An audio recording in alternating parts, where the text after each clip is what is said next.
Okay, so I want to pick up here where we left off this morning. If you remember, we were discussing the functions of the prefrontal cortex, which is where a person processes life. This is crucial, just to get us back into it. This slide is crucial because it explains what are the koiches that are shut down. We call this in my work offline. The child is offline, which means any attempt to reason with him, talk to him, explain, let's just explain to him what he's doing wrong, all this stuff. Initially, it falls on deaf ears. He cannot hear it. And worse still, it triggers him more because, remember, in his head, every one of these kids, shall we say, at least subconsciously, it's not unconscious, but subconsciously, and with most kids, it's conscious, that Lu Yitsuya, you would know, my Rebbe, my mentor, my therapist, my parents for sure, would know what I'm up to, what I feel. You'd for sure reject me. So the moment we start those drushes, he goes offline. So this prefrontal cortex is shut down. As I showed you, the healthy brain, what it looks like when it's active, and what a PTSD brain looks like, which is really tragic for these kids. Here's another slide that kind of brings the same thing. So in this one, the top on the left is the prefrontal cortex. You can see it's lit up bright and red. And this one on the right is an abused child. The brain scan of abused child. These should be seared into us, into our, understanding of kids. They have to be part of our belief. We have to really understand this. Look at the picture on the right. What is the chance of connecting with him when he's offline? When the electrical activity shuts down that part of it because he's so frightened, he goes offline, he disappears. So how on earth are we going to effectively reach him? How? Or her? How's that possible? So based on that, try to imagine just how cruel it is when we tell kids things like, just get over it. Can't you just get over it? It happened. Shine. It's done. Especially if you understand the tiefkeit of sexual abuse. Remember, I told you 80% of these kids, I think the goyrem ha'achron for their yerida, going off the derech, was clearly sexual abuse. I have no question about it. Because, and if you understand the parameters of what sexual abuse is, the Goyisha models on defining sexual abuse are very limited. Don't look at them because they're not negate to our world. In our world, even the slightest exposure, even the slightest, like kids who are maybe just normally experimenting with themselves as they developmentally are growing older, and they have a parent who freaks out on them, goes completely meshuggah, as if this is like, their death, for what they're doing. So that's sexual abuse too, because it relates to something which is ba'etzem normal, developmental, and natural, as if you're an evil person. As many kids have told me, and it's so painful when they open up as they're young adults and they start talking about what they actually feel, because no one ever asked them. You understand? No one inquired, like, how does it make you feel?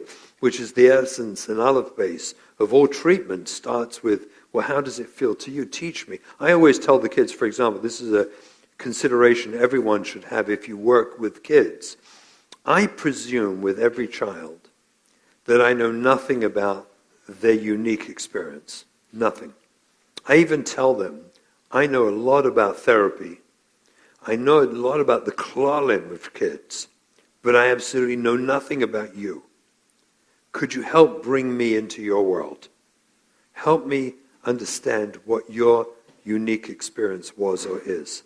And when you do that genuinely, they open up to you, and it's quite shocking how they actually feel. Many of the kids tell me they're ashamed to even have private parts. The fact they have private parts evokes so much deep shame in them because of the way they were reacted to during their journey and their struggles. Kal v'chomer, from that extreme to the ones who are both sexually and psychologically traumatized by people molesting and touching them against their will, until they disconnect just to deal with it. They literally just disconnect. They shut down. So imagine, my point is this, how cruel, how unbearably cruel it is to relate to any kid with the notion of, can't you just get over it? It's finished. Move on. Put it behind you. It doesn't. These words don't mean anything. From a psychological, mental health point of view, that put it behind you, what the kid would like to say to you, if you said to him, when I say those words, put it behind you, how does it make you feel? He'd probably say, like punching you in the face. That's how it makes me feel. Because there's nothing the kid would like better than putting it behind them, but you can't. You can't. Without treatment, you zicha can't. It's impossible. And worse still, when they get married, they have to make sexuality part of their lives and somehow find a way to take this sugya that is now a poisonous sugya to do with fear and shame, and somehow integrate that back into this beautiful picture of Hatznei Leches. How do you do that? I'll tell you how extreme it goes. Just liten dugma, that when I treat these young adult males who are effectively oriented towards men, not girls, not women anymore. They've lost their taivas noshim. They are completely and only oriented towards men.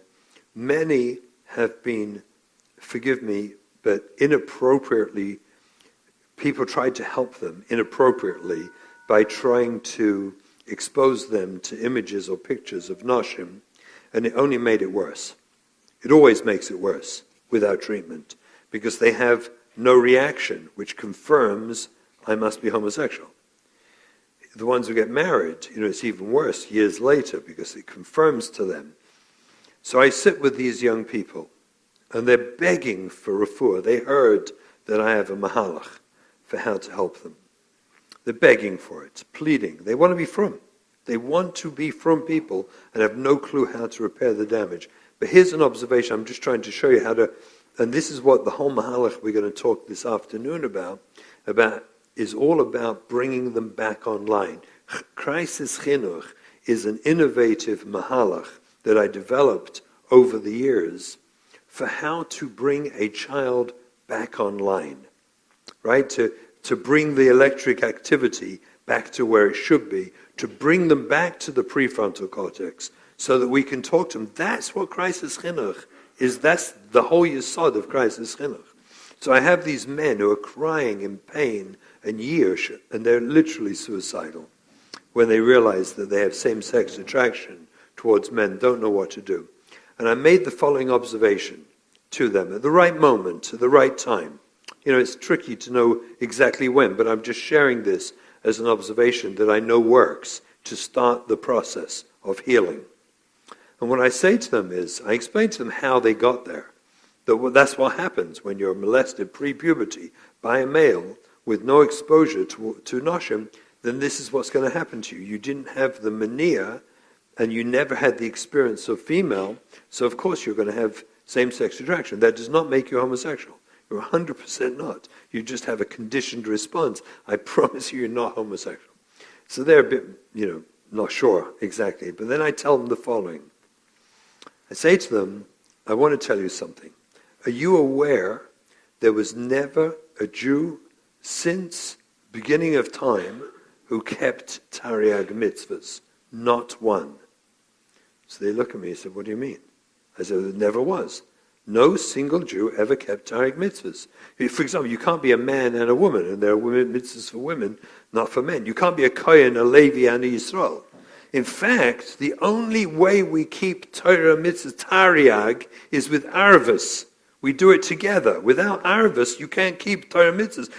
We're not keeping Tariag. It needs Klal Yisrael. That's why we call Klal Yisrael. So I get their attention with this.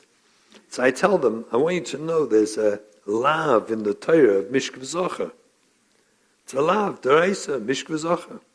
I say, we need you not to do it, to help upkeep the Torah, because you can't get me. I'm not shaykh to that lav, because I can't do that. I have the nauseous reaction.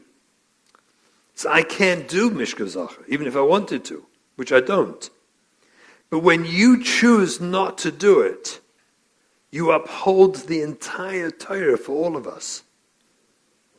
When I tell the kids at the right time this insight, I promise you, they all burst out crying. The most unbelievable bechi, a long-needed cry, comes out of them. A long, long cry.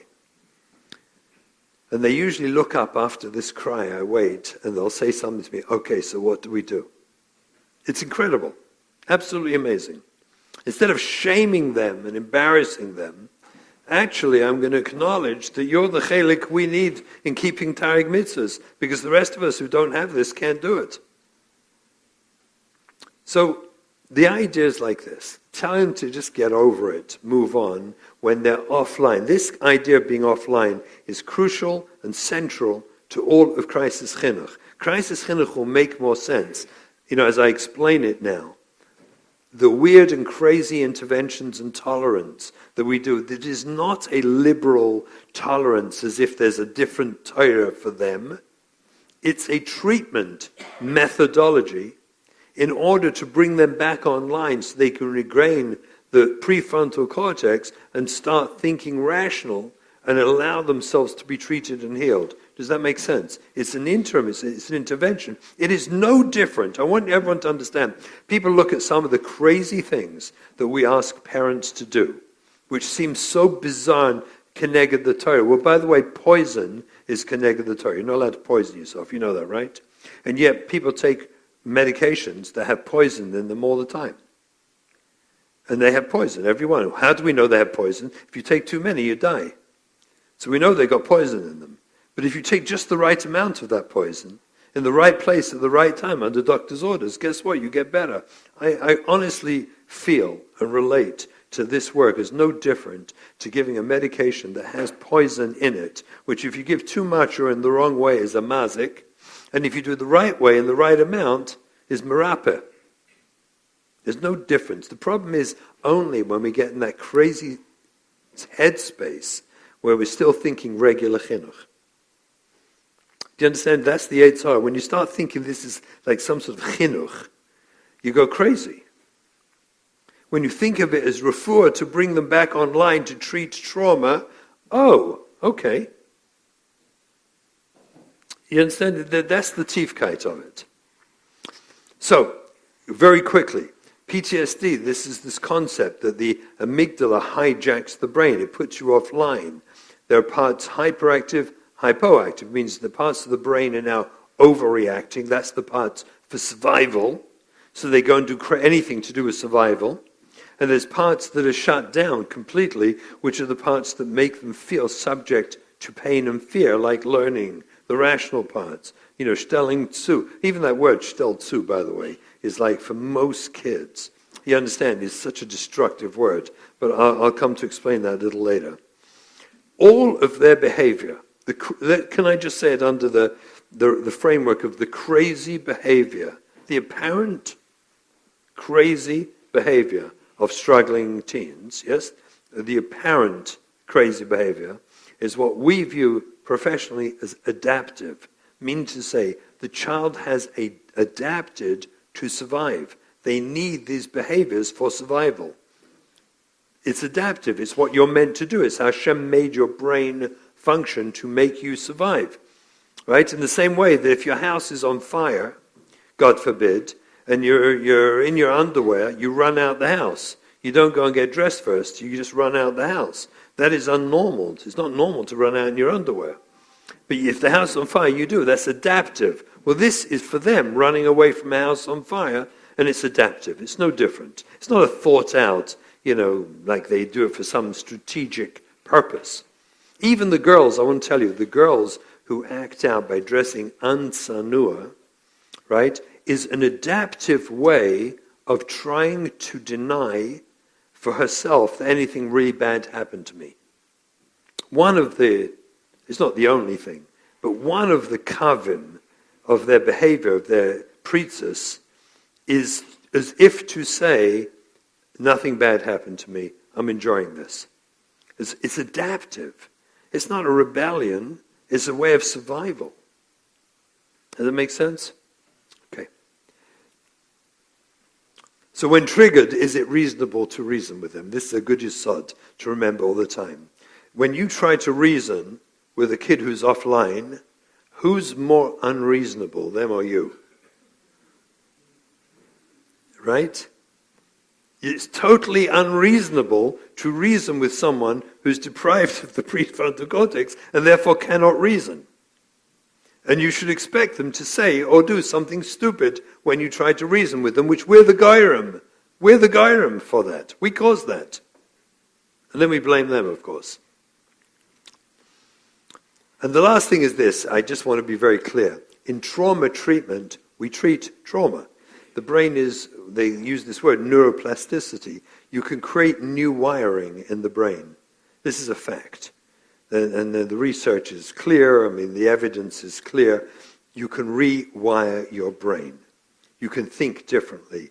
In fact, I even believe while the scar of original trauma is indelible, it's always there.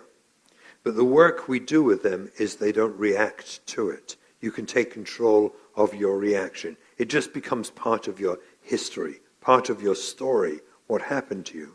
But now you can learn when you get treated how not to react to it. And that's the goal of treatment, in trauma treatment. Agav, I just want to mention again, I said this morning, that the numbers, I spoke about this at Kesher Nafshi, I have a drosha online about it. The numbers in our community of people who are struggling with trauma, parents, I'm not talking about off the derech, talking about regular human beings who are children of or grandchildren of survivors, for example, children of people who've been through abuse, who have a variety of issues. Trauma is actually quite common in our community, unfortunately. And as I said, we opened this center just over a year ago in Detroit, totally frum-oriented place. It's a week-long workshop for, you're not healing from the trauma, but it's a roadmap to recovery. It's a place they go for a week, it's a residence, frum, kosher, the works, only for frum people. It's 5 men or 5 women at a time, where you go to understand how trauma has affected you, take control of it, understand how to recover, what do you do in order to recover. It's been a real game changer. In the research we've done so far, about over 90%, close to 95, reports having had a strong impact from going there, like it was a game changer to their lives, which in 1 year is unheard of. It's amazing. So we treat it. Again, I want to be clear, it doesn't go away. Trauma never goes away. It's a burden. I tell my clients this you carry for life because it's part of your story. It's part of your history. But you can learn fully how not to let it take you offline. So you can stay online and stay part of our community and learn not to be afraid of it. There are ways to do that. Oh, we took the break. Okay. How do kids typically react after the trauma strikes? So here's what happens to the kids, right? We've explained what happened to them, but now what happens when they've been traumatized? So the happiness pleasure paradigm works like this, that the kids start needing to soothe their pain. They're in horrible internal pain because of their traumatic experiences. They really need to get out of here. They need to get away from us. They need to get away from home, away from school, away from community. They really need to be separate, but they can't. They're little kids. They're still young kids when it starts happening. Typically, the boys are abused from age 5 and up, sexually abused the first time, and that will cause them all sorts of grief around 12, 13. The girls are typically the first time are abused around age 8, 9, typically between 8 and probably 11, somewhere around there, the first time. They're little kids. fully controlled by us, with no option to leave the community yet, to get away from the source. In fact, they may be in the same school or the same home with the person who abused them, who may actively still be abusing them. So they can't run because they're little. So instead of running, they have, think of it this way, they have a hole in the heart, a terrible pain in the heart. And their goal of their behavior is to heal that pain, to stop up the hole so they shouldn't hurt so bad. And the way to do that is through fun activities. So maybe they'll dress a little cool, or they'll listen to music they probably shouldn't, or read something they probably shouldn't, something outside normative culture of the community. And that thing gives them a lift. Ma'im genuvim yimtaku, right? No, I'm serious. That's really all it is. Ma'im genuvim yimtaku. They'll do something daring or risky outside and cool. All they're doing it for, it's not a hashkafa thing. It just makes them feel a little better. The problem is no one tells them that we're going to catch them, and we always catch them, always. And when we catch them, unless you have been to this course and you really understand things well, typically all of us reacted badly at first. That means as parents and schools, we got angry and controlling, very angry and very controlling. Now, where does happiness come from? Where does happiness? How does a person be happy? Happiness comes from the embrace of a long-term, meaningful relationship. Everything else is pleasure. Right? Right?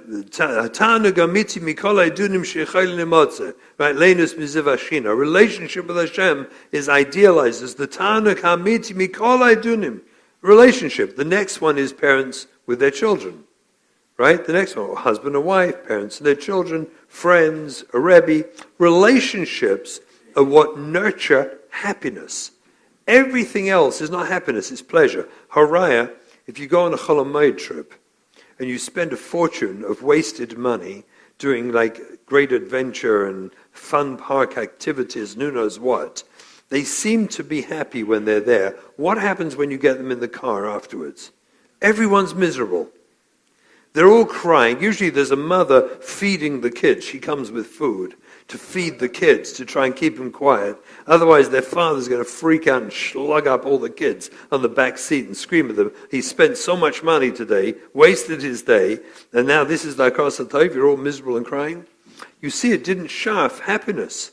Mashain Kane, if you go to a park, assuming there's no bear walking out of the shrubbery, right? But if you go to a park with a ball and a frisbee and some like park kind of games with your family alone, which costs almost nothing, and you actually play with your kids together, everyone goes home glowing. You don't have that thing in the back of the car because you had happiness, because you had relationship. Happiness comes through long-term, meaningful relationships. The more you invest in it, the happier you are. For these kids, they've been through experiences which disconnected them from the relationship, and they project onto us, Lu Yitzuya, you'd know what I'm up to, you would throw me out. So they throw themselves out, right? They disconnect. It ruins their attachments with us. So their happiness goes down. Does that make sense? They have less happiness. They then do fun activities to stop the hole in the heart, and we always catch them. And when we catch them, we give one of the best drashas of our lives, that we should be hired by a Gouda convention to come and give this drasha of Musa, which we rip them to shreds about their terrible behavior and why it's mamish horrible and wrong. What does that do to their relationship with us? It destroys it. It makes it worse, which means they have less happiness in their life, which means the hole in the heart got bigger, and they have a bigger hole to verstop with more aggressive and exciting fun activities, which they now go to and descend into more things, more inappropriate behaviors. Guess what happens then? We catch them again. See, no one tells the kids, we're always going to catch you. And we always catch them. And when we catch them, we gave them more mad. I just gave the drasha of my lifetime to you last week, and you didn't listen. So now it comes with Svei Pech and Una screaming and yelling, and what's going to be with you, and then we're embarrassed to have you in our house, and all this rubbish, which destroys your relationship even more with your child, which makes the hole in the heart bigger, which means they need more pleasure, which they go to drugs or boys or girls or whatever they go to. That's the happiness pleasure. That's the mechanics of how a kid goes off the derech. It's also a description of Christ's chinuch to reverse it for how we bring them back. Because when we discover the pleasure activity they're up to, whether it's music or reading material or an inappropriate piece of clothing or whatever it is, and we reach inside that behavior with a complete verstanden that behavior means you're hurting, not that you're a typish and a myrid. It means you've probably been abused. When we see it, we say to each other as husband and wife or as schools, Gewalt. I think we're looking at an abused child. And when we catch them, we say to them, Shefela, if you need this, I have a feeling you're hurting. And we're misyaches not to the pu'ula or the maisa, we're misyaches to the pain and the tsar, which was the reason they needed that thing to verstop the hole in the heart. And we reflect back to them, if you need this, you must be in pain. And when and if we do this thing properly, because we've earned a good relationship with our child, so that, guess what that does? It creates a better or worse relationship with the parent. A better relationship. They feel more safe with their parent, more understood. Guess what that does to the hole in the heart? It closes it ever so little. So now they need less pleasure activities to verstop the hole. The less we talk about what they're up to, and the more we talk about why they need it, the more the hole in the heart heals. The more you misyaches to the behavior, while ignoring the pain that caused it, the more the hole gets bigger and the behavior increases. So this happiness pleasure paradigm is a description of going off and coming back. Adarabba, when we catch them, when you find, a Schmutzika magazine under their 16 or 15-year-old son's mattress, why do the kids put it under the mattress? Ich weiß es nicht. There should be a manual saying, don't put it under your mattress. Your mother makes your bed. Like she's going to find it. What are you thinking?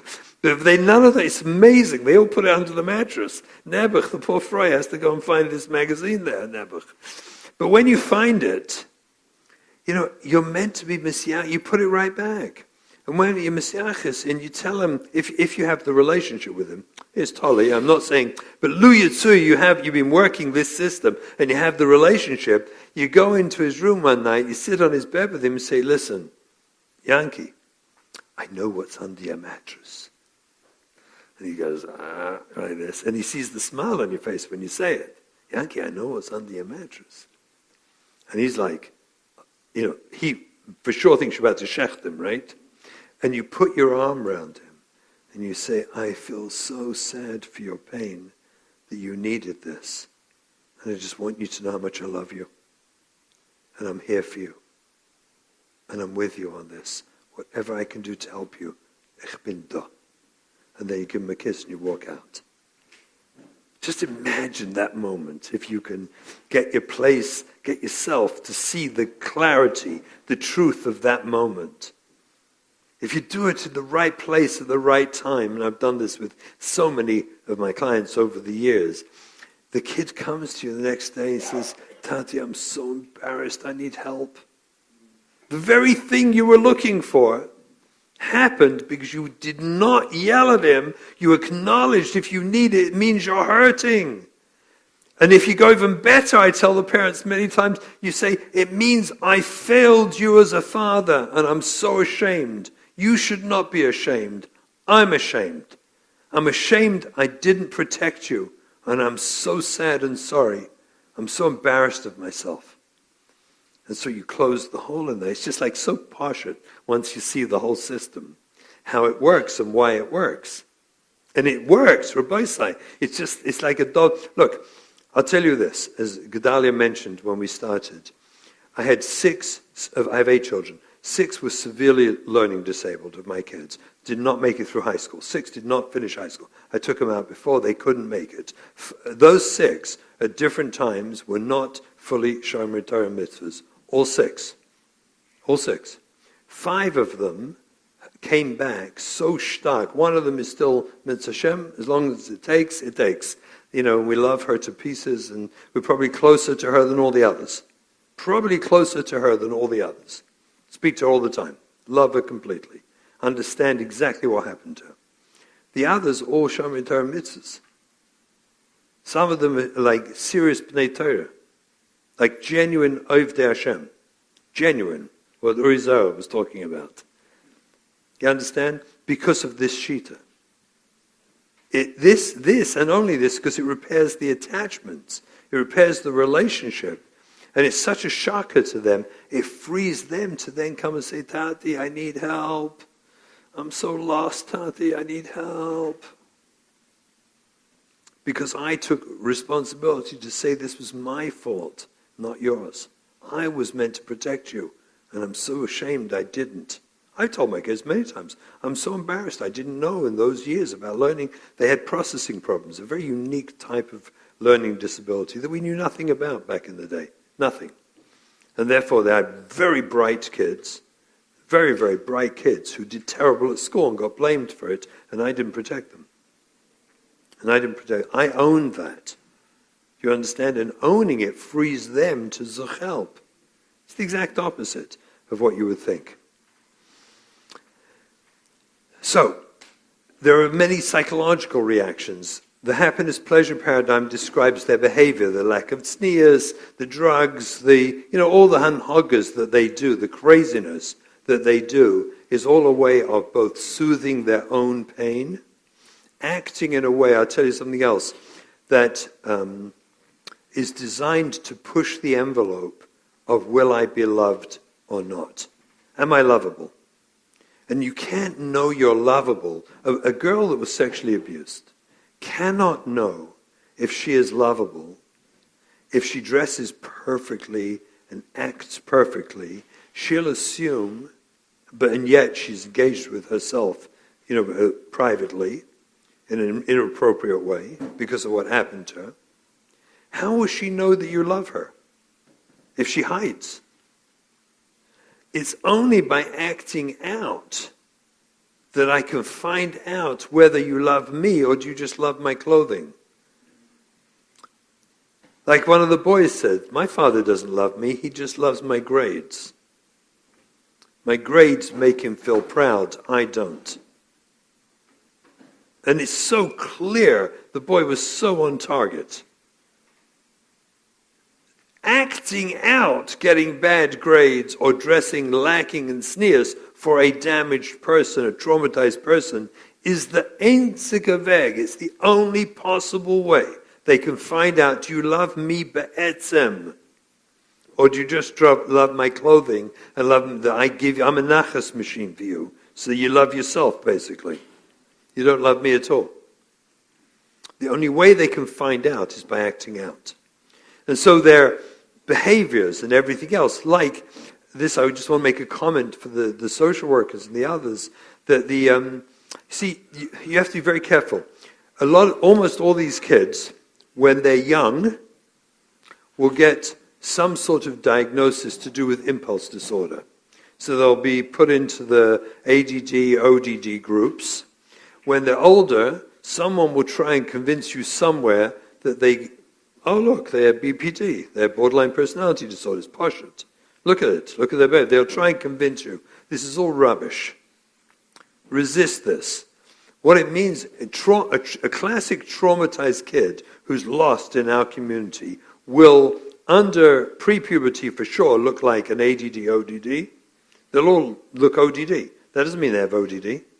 It just means they're functioning similar to what an ODD person is, right? And over adolescents, every one of them will get either BPD or bipolar. And it's neither. It's just trauma. And this whole idiotic medicating them and the secular people will take a look at them, they'll look down the list, and they will for sure give them, the most classic is BPD or bipolar disorder, of which they have neither. They emulate those disorders because of their traumatic reaction. The psychological reaction to trauma will emulate those disorders, but they cannot never have them. Never. That doesn't mean to say, for example, they might not, in their treatment, appreciate DBT work. They might like DBT. They might benefit from some somatic work. They will. But don't think that what we're looking at is one of these disorders. It's kamat, always and only trauma. And the reaction to it, the severe psychological reaction in our communities, looks like those disorders, but they're not. The other thing I want to mention is this. In terms of their drug use, a very primitive way, a very unsophisticated way of looking at drugs is the moment a kid does any drugs, he's shown a drug addict. We call him a drug addict. Yeah, he's a drug addict because he smoked marijuana once. He's a drug addict. That's nonsense. In terms of the work we do, it's crucial that we do not call or relate to these kids as addicts, the ones who are using drugs, and go and shick them into some rehab somewhere, which will confirm they're an addict and convince them of it. We lose kids with this all the time. It's really bad news. Most of the kids are simply using the drugs because they're in a terrible amount of pain. And incredibly, I've done this intervention countless times, got me in trouble in the early years because people did not understand crisis chinuch, or what we were doing. But I'll give you a dugma. This is an absolutely amazing story. I don't want to say where it was or where it happened, but a father, very, very choshuva asken in a certain kehillah, told me about his then 15-year-old son who was off the derech, struggling and smoking pot, marijuana, nonstop. And I happened to be visiting this shtot, where he was probably one of the most senior askonim of the kehillah. And he begged me, would I see his son? And I did. While I was there over Shabbos, and I saw his son. And I realized right away, this is a sexual abuse victim. This is not a drug addict. This is a kid in a lot of tsar, has been struggling with this, never told his father about it. And he'd been struggling with this for years. Anyway, I got the kid to agree that I told him, I'm going to do something very unusual for you. Is it okay? I asked the kid, is it okay with you? He's 15 years old. Would it be all right with you if I asked your father to get your marijuana for you? Because I knew where he was buying it, and it was very dangerous. They get laced, cheap marijuana, and they die. It's really bad news. Kids can OD not from the marijuana, but they can't afford it. They get laced stuff, and they die. And I knew we're not stopping this kid doing marijuana. There's no way we're stopping him. So I said to him, would it be okay with you if I go and ask your father if he'll buy the marijuana for you? He said, you're crazy, my father's never, he's never going to do it. I said, that's my problem, not your problem. All I ask of you is two things. Will you allow me to work with you to heal the sexual abuse problem of what happened to you? And I would like you to sit with your father. He was a good man, his father. Sit with him once a week in a dark room, his bedroom. I want the room dark. The windows open. You sit under the windows and you smoke. Your father's going to sit the other end of the room and you unload. I told your father he won't be allowed to say anything. I just want him to hear your tsar. You do that.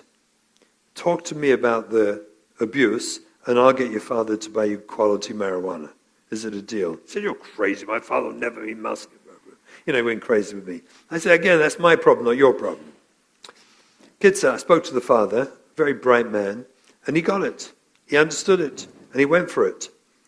And I showed him how to get quality marijuana. He had no clue. So I told him how to get it. And he got quality marijuana. And they sat. This became a ritual, a Sunday night ritual, where in his bedroom, he'd open the window. I told the father he's going to get high otherwise. He has to leave the windows open. Otherwise the father's going to get hotboxed. He's going to get high too. It's not going to work. I said, you sit one end of the room, dark room, lights off, late at night, kid sits the other room, under the window, smokes, and he talks, and you don't say anything. You just listen. If you want to say anything at all, say something like, I'm so sorry. I'm so embarrassed. I'm so ashamed. I never knew. You can say things like that, but nothing else. Anyway, they started doing this, and the kid worked with me, and it was magic. It was really magic. He didn't want to do the marijuana. Within a few months, he didn't want to do it anymore. Literally, he gave it up. Father understood his pain, took him out of school, because he was also a learning disabled kid, bought him a business, A tichtiger father. He got him into a business. Doesn't matter what the business was. Bought him a business. He didn't last long, but he did well in business. And I want to tell you the sequel to this story. I happened to have been about 2 years ago, in that same city. Fast forward about 20 years. This is about 20 years ago, this Maisa I just said. Fast forward 20 years.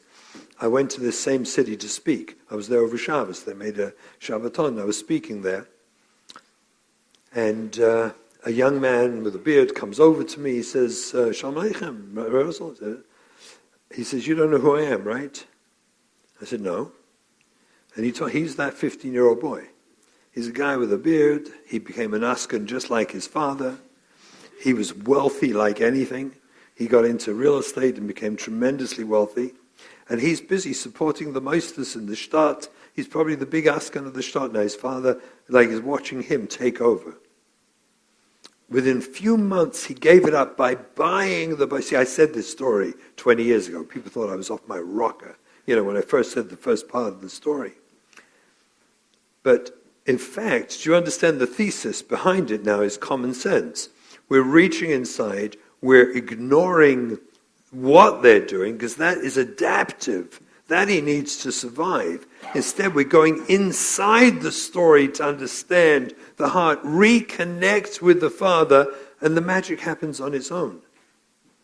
As crazy as that sounds. And there are tens of thousands of people who have been doing this mahalach and discovering it works. Everyone, again, custom-made for their circumstances and the situation, but the thesis is always the same.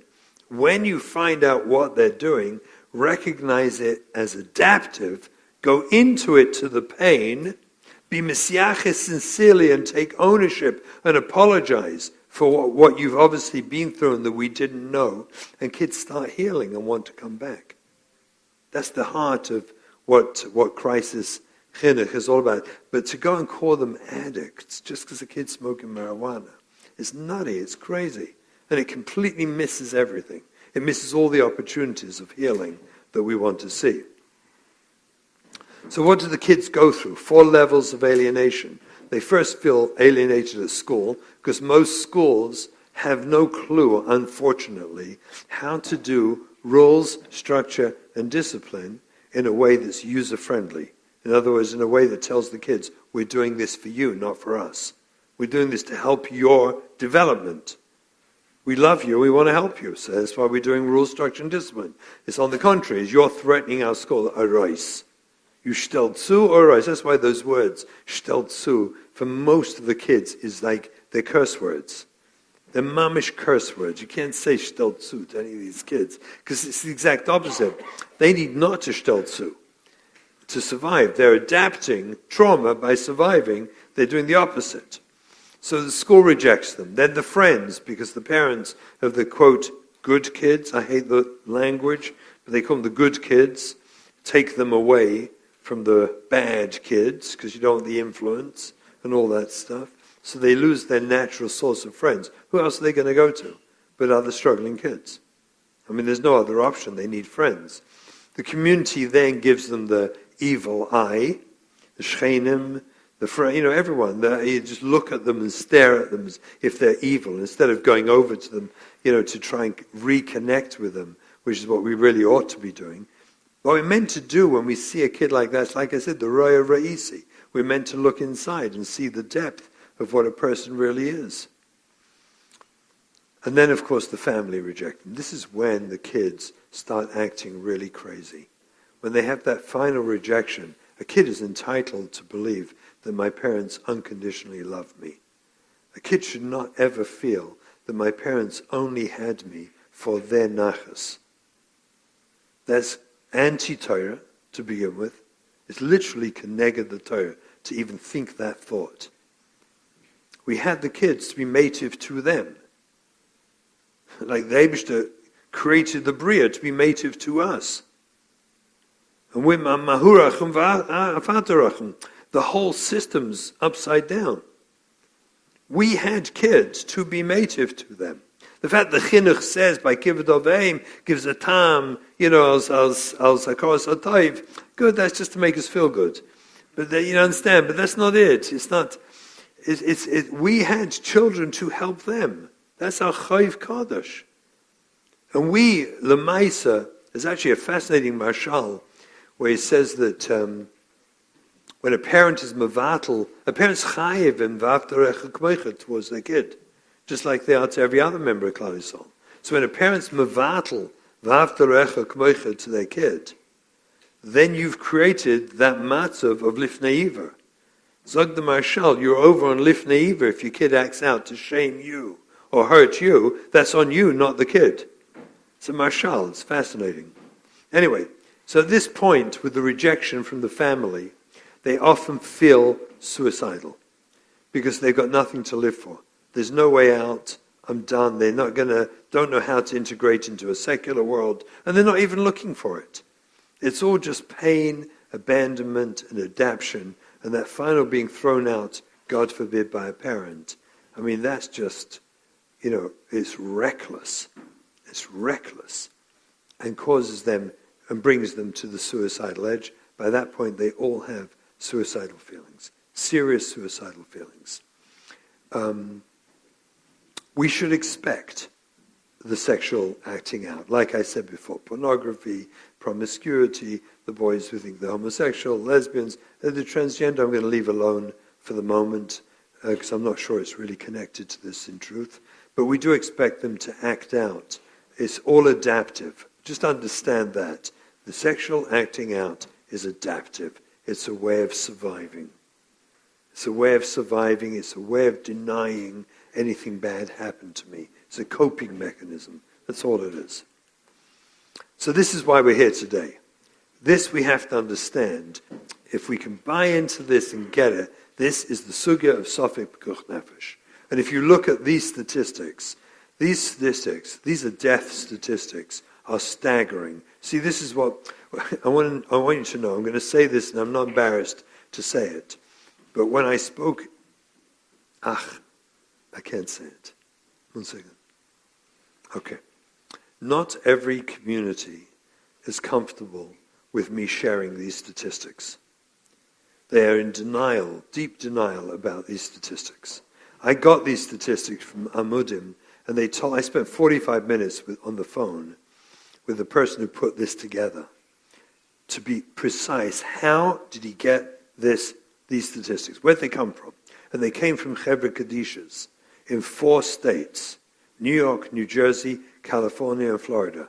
They contacted the Chevra Kadishas, as many as they could, and told them what they were trying to put together. And they compiled these lists were basically men between the age of 16 and 30. That means children, really, from 16 up to 30. As you can see, it's broken down by drug overdose and suicide. That means they threw themselves off a bridge, they hung themselves. I mean, these things, if you look at 2021, the bottom right-hand corner, the combined total of drug ODs in 4 states alone in the Frum community was 265 people killed themselves or had drug overdoses, which is the same thing as far as I'm concerned. That's what we know of. Obviously, the number's much higher. I know in Eretz Yisrael, just last week, there were 4 more in Beit Shemesh. I mean, these things happen all the time. On Yonto, on Pesach, a man threw himself out a window on Pesach and hung himself out a window publicly. These stories are real. The denial of this reality is so heavy that sometimes when I speak, they don't want me to show the statistic. I promise you it's happened to me. They start throwing cultivas on it. It's just beyond crazy to me. Any of us in the field, I get, every day. I just got a phone call last night about it. Right, just now. I get it all the time. I get calls constantly. And I'm telling you, sometimes it's so heartbreaking. I had a call last Hoshana Rabbah, someone close to me, and they tried desperately to get me. I'd gone to sleep early because I'd have nates in the morning. So I went to sleep. Went to sleep, and they couldn't get me. Got the wrong advice and we buried their daughter, Shana Rabbah afternoon. The Levaya was Shana Rabbah afternoon. Because they got the wrong advice. They didn't understand Christ's Chinuch. They didn't get this sugya. And by not getting the sugya, the child killed herself. She actually killed herself. It wasn't a drug OD.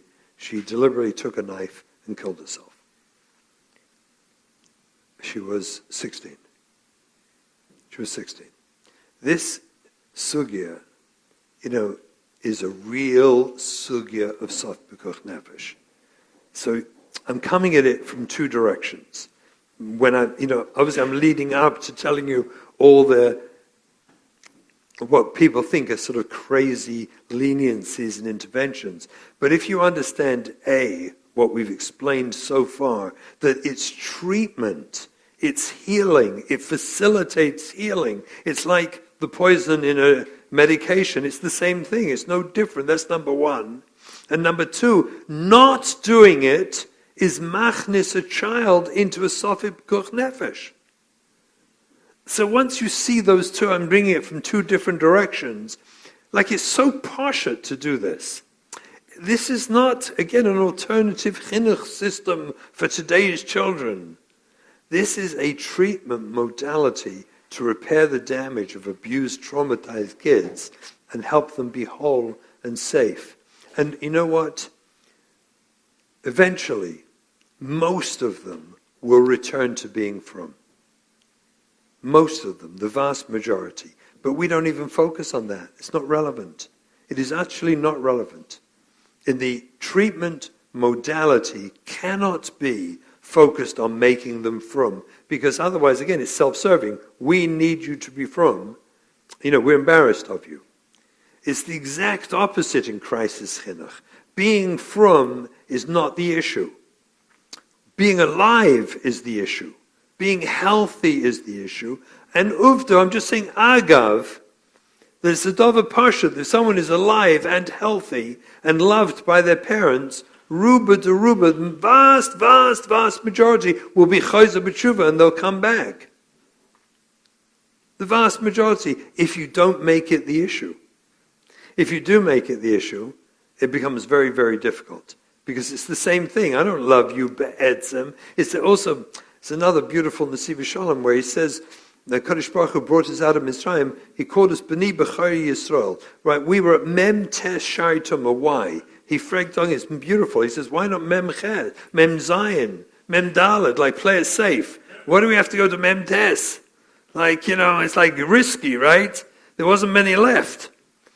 So the Nesiv Shalom says this beautiful deher. He says, because by coming out of Mem Tes, we had no schusim. And Hashem loved us because of our atzmius, because you're B'ni B'chari Yisrael.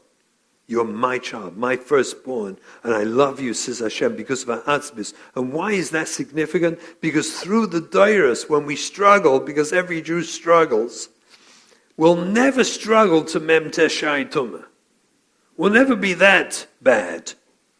And therefore, we can always philosophize on the fact that the Eibishter loves us because of our atzmius, not because of what we do. That theology, if you want, is how I built crisis chinuch around that. You don't have to prove anything to me because your atzmius is kaddish v'tahar. As a matter of fact, that's true too. Elokai neshama nosat to be tahirei. We come back for tikkun of klipas. We do not come back for tikkun neshama, right? We come back for the tikkun of the klipas on the neshama. Neshama is tahirei. We have to reflect back to the children. You're tahir. You're tahir v'kadosh. Oh, you have a lot of klipas. Okay. We call that trauma. We'll help you with it. We're here for you. You're perfect. This is the sugya of Southfield Kuch Nefesh. So Sai-Misad therapy, Sai-Misad Achiyuv. This approach is the approach, and it works, and it's the only approach. And nothing else will bring them back, and it's life and death. Kids die all the time. Like I said, 265. I would guess one a day. One a day. of people between 16 and 30 from the Frum community. There's a death every day. They get covered up all the time. People are afraid about shidduchim, so they cover it up. They say it was an aneurysm, it was this, it was that. They find a million ways to hide it. But in fact, it's probably, these numbers are verified with Chevra Kadisha. They're shocking. And they're obviously just 4 states. It doesn't include Eretz Yisrael. It doesn't include anywhere else. Imagine the numbers throughout the Frum community. I mean, we're waging a war to save lives. This is not a game or a spiel or a shtick. This is life-saving. It's achiv. So here's the thing. What do we do now? Third part of this presentation. What do we do? Now that I think everyone bought in that we have no choice and we have to do it, we know why. And we know what we're doing, so now it makes sense. We have to understand this, tell parents, whether parents here or whether we're talking to parents, parents are the ikar for recovery. Parents do not heal their kids. Let's be very clear. Parents are not expected to be these brilliant, insightful psychotherapists or mentors. In fact, parents almost never actually do the healing, but parents facilitate the possibility of healing by reattaching with their children. Without attachment, there's no desire to recover. Without a child believing, Shefala, I want you in my sukkah. I want you at my Pesach Seder. Without a child knowing we want them there, Ba'asher hu sham, why would they want to be there? In other words, we have to arouse in our children the hope and belief and desire that they will be in the warmth of our sukkah and the warmth of our Pesach Seder, and they'll bring their spouse and children. We have to create the dimyon in their brain that we want them there so that they will want to be there. That facilitates the possibility of the trauma treatment that happens always outside the home. It's rare. But some brave parents are so astonishing. When your kid comes down to the table, like we had kids, my girls during their teenage years, shall we say, making brachas at my Shabbos table was challenging. How about that? Right? The dress code was like chaloshes. It was chaloshes. So I looked away. I worked on myself just to look the other way when I made a bracha. And I benched with my eyes closed. I just wanted them to be there. Eventually, one of them noticed. So we had a conversation. I said, Shefla, I don't want to hurt you. I want you at my table. Does it hurt you if I look away? She said, yes. And I said, well, how about if we buy you some really they have these, the onesies they have for little children? When they put them to bed, one thing. Well, they have those for adults. Did you know that? Yeah, they have them. They look like animals. It's very cute, like rabbits and unicorns and what do they call them? Stretches. Okay. Stretches. I said it right. They have stretches for the Eltern. They actually have them. My wife found out they had these adult-sized stretches, with the rabbits and unicorns. And we bought them for our kids, our girls. It was the greatest thing ever happened. They could come, they were cozy, they came to the meals, and they were covered. Everything was covered. It was marvelous. And they loved doing it. They felt cozy. And it's all gone, you understand? But what it did is it created the warmth, the family, the connectedness. I changed all my Divrei Torah. I changed everything to inspirational insights about life and everything under 1 minute. And they loved it. I once had a group at my table in Eretz Yisrael. I had a group of boys, all in one of these off-the-derech yeshivas kind of thing. We had them Rosh Hashanah. We had 6 of them, I think it was. And so I kept the meal very light. It was Rosh Hashanah. And some of them were from Lakewood. They were children of my friends who'd asked me to take them for Yom Tov. So at the end of the meal, I teased them. I said, boys, I don't want to traumatize you all, but do you think I could say a little Dvar Torah? Just a little one. It is Rosh Hashanah, And they said, oh no. And I saw them, they were closed down. I said, I got a great idea. It'll take 10 seconds. Do you think you could handle 10 seconds? They says, 10 seconds? You can say it Dvar in 10, yeah. I'm going to say it Dvar in 10 seconds. I think you're going to enjoy it. Do you think you can handle this? They all look at each other. Oh, great. We're timing you, Rabbi. We're timing you. They're all like suddenly alive, interested in this. This is Rosh Hashanah, Leil Rosh Hashanah. So I look at them, I said, you time me, you tell me go. They say go. I say, nobody can go back and create a new beginning. But everyone can start today and create a new ending. Have a nice Yontif. The boys went crazy. They were high-fiving each other. They were announcing that if they heard Divrei Torah like this, they'd all be frum. They'd never go off. I should open a yeshiva. We had an hour-and-a-half conversation at the meal, which they initiated about the idea that I just said, that no one can go back and create a new beginning, but everyone can start today and create a new ending. That was it. And they all went nuts. And I discovered this years and years ago, that I modified. Torah doesn't have to quote Psukim. Do you know that most people, if you say them Psukim, they fall asleep? The more Psukim, the deeper the sleep. It's gewaldig. It's like an insomniac. It's mamish. Don't take sleeping pills. Just say Psukim to your wife. Everyone falls asleep. It's mamish gewaldig. Even in high school, I taught high school for a while as a seminary for girls. I noticed as soon as I start reading Psukim, they're all falling asleep. It's crazy. It's like no one can handle it.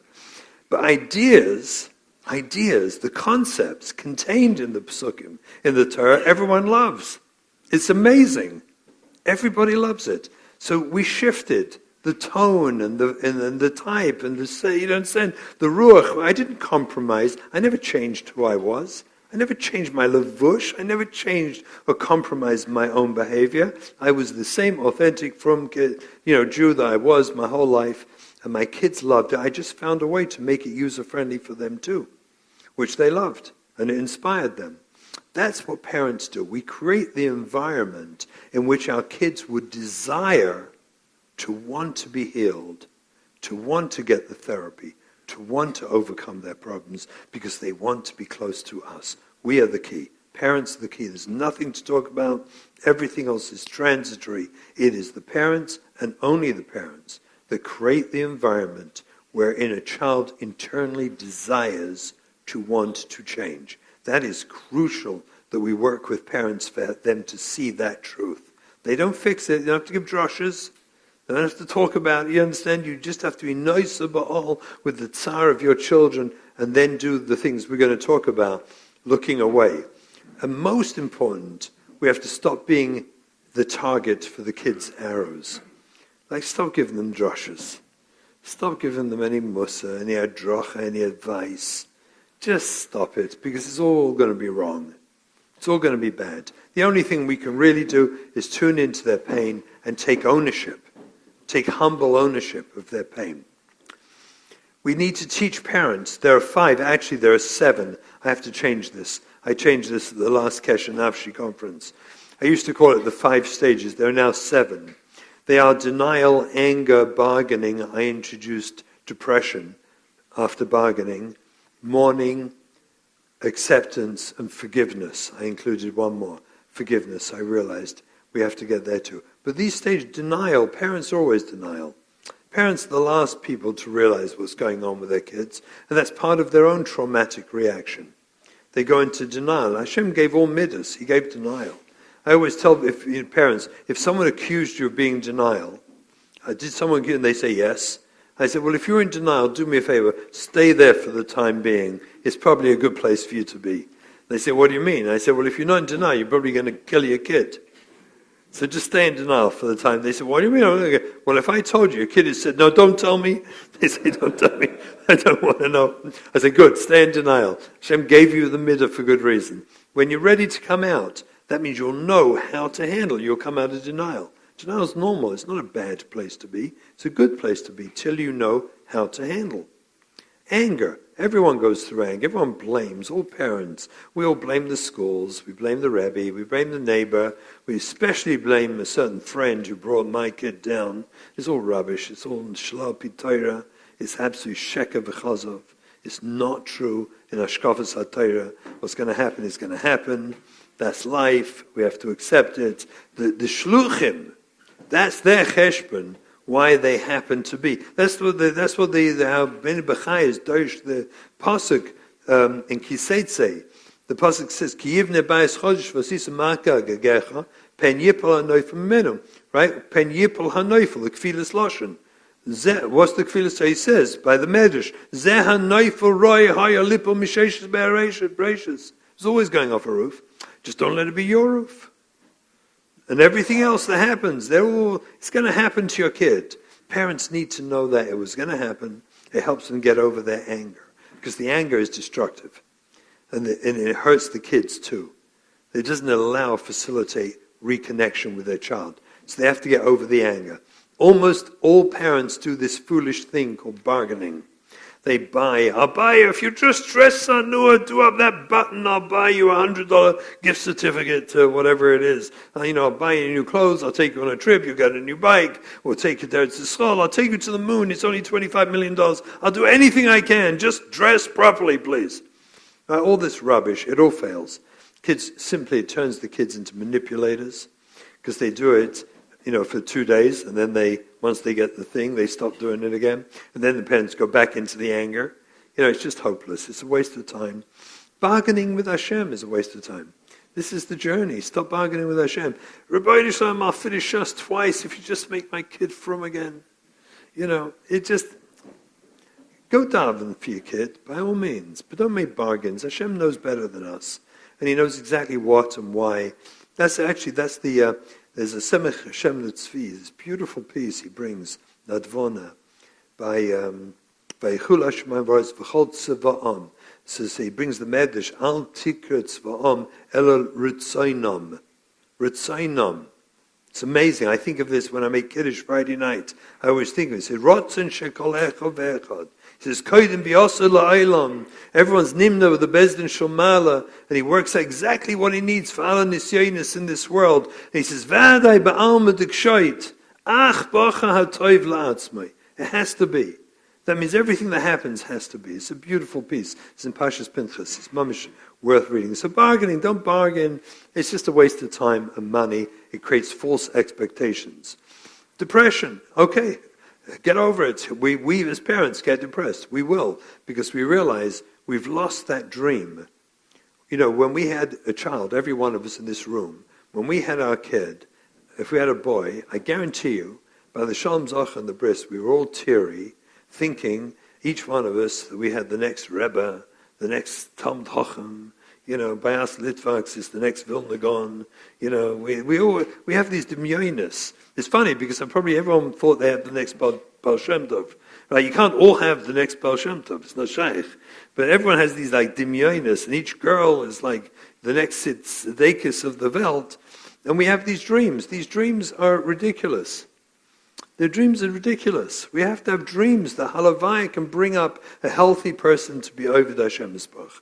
That's the best dream we should have. Halavai. Bring up a healthy human being who can serve Hashem Yisbach properly. That would be wonderful. But we have unrealistic dreams. We listen to Sheva Brachas Torah as if it's true. It's like crazy. We all listen, and we all sitting there crying away as if it's real. Torah's Mevarachim, and everything's going to be great. And all your kids will be Eiskim. But we believe this. It's like, I don't know, it's like, it's a nice bracha and everything else, but it's a bit unrealistic. If you do the statistics, it's not going to happen. So it doesn't make sense. But we get fedimioned with this. We get caught up in it as if it's true because we're unrealistic. The real bracha, I always say to my friends, halavai zol leibish elfen, you should work out as quickly as possible what's wrong with this baby you had. What's wrong with it? Because, you don't know. It came back for tikkun, right? So halavai, you'll find out what's wrong quickly, and you'll have the schusim, you and your wife together, to be able to help your child do their tikkunim. Halavai, zol leibish elfen. That's a real bracha. No, a realistic one, I think, no? Don't say it to everyone, just my close friends. And then we have to mourn. So we have to mourn the loss of these demyonis, these foolish demyonis, because they take us in the wrong place. They lead us to false desires. They don't allow us to get into the teeth kites of the work, to just accept here's a precious neshama who's hurting and I'm going to help him. So you have to mourn the loss of all the demyonis, and then we accept our kids for who they are as a perfect neshama, tahira. That's what they are inside. That's what we have to accept. My Shefela is a perfect neshama tahira with a lot of klippas. Whoa! What a parsha of klippas they have. The ones they came back with, the ones they got in this world. And it's my schus. I told my kids, my schus to be your father. It's pasha my schus. I told them I wouldn't want it any other way. My wife and I many times have said we wouldn't want it any other way. It's my schus that I have these kids. Mashgiach said it to me good one time. He said, Shimon, take this the nicest way. I don't mean to be insulting. He said, but if I was the Rabboni Shalom, I'd only give you struggling kids. I wouldn't waste my time with the others. I told him, you know what? If you told me this 10 years ago, I would have been pretty mad. But now, yeah, I think I agree. We're here for them. That's the David gave us a job. And Baruch Hashem, he gave them to me. You know, and I'm here to help them. We have to communicate that to our kids. And that you can only do that after you mourn the loss. And the last one, after acceptance, you accept your kids for who they truly are. Each one is mamish and neshama tahira. They are the sweetest, nicest, most sensitive human beings. That's why probably they reacted so deeply the way they did, because they have this sweetness and goodskeit to them in their pnimis, sheba pnimis. And they feel it. When we accept them and see that, they can see it in themselves too, which is remarkable, amazing. And then we have to get to the last one. It's not on here, which is forgiveness. We have to forgive ourselves because we have tainas on ourselves. We have to forgive Hashem because we had tainas on Hashem. When you're doing this to me, if I kept Torah mitzvahs and this is what you do to me, forgive Hashem. We have to forgive the neighbors and the friends and the rebbes and the principals of the schools and all the people in Mazigas. Because if you don't forgive, you walk around episvos, and the kids see that and think it's about them. So it's crucial we learn to forgive completely and understand that vadai ba'alma dikshait bacha ach hatoiv la'atzmai. E.F. Shachers. And I personally am noyeg Friday night when I make Kiddush, Vayichula Shemayim Baris V'chol Tzva'am. I pause and think, Rutzainam, for that moment. And I bring myself back into that place of healthiness. To go into Shabbos like that, it's a different Shabbos. It's a different life. It's a different life. Chol Rutzainam. I chose them, they chose me. By the way, I asked Reb Chaim one time. I was by Reb Chaim one time, and I said I'd seen a Zohar Kodesh, and I couldn't find the Makor. I'd lost it. I didn't write it down at the time. It's such a chaval that I found a Makor that we choose our parents and they choose us in the Zohar, and I couldn't find it. I asked him if he knew where it was, and he said, he said, it is a Zohar. He couldn't remember where. I was shocked. He couldn't remember. I was so upset. But then I was holding this Semech Hashem Letzvi, the Chorot Tzeinam. It was before it was reprinted. It got reprinted recently, a few years ago.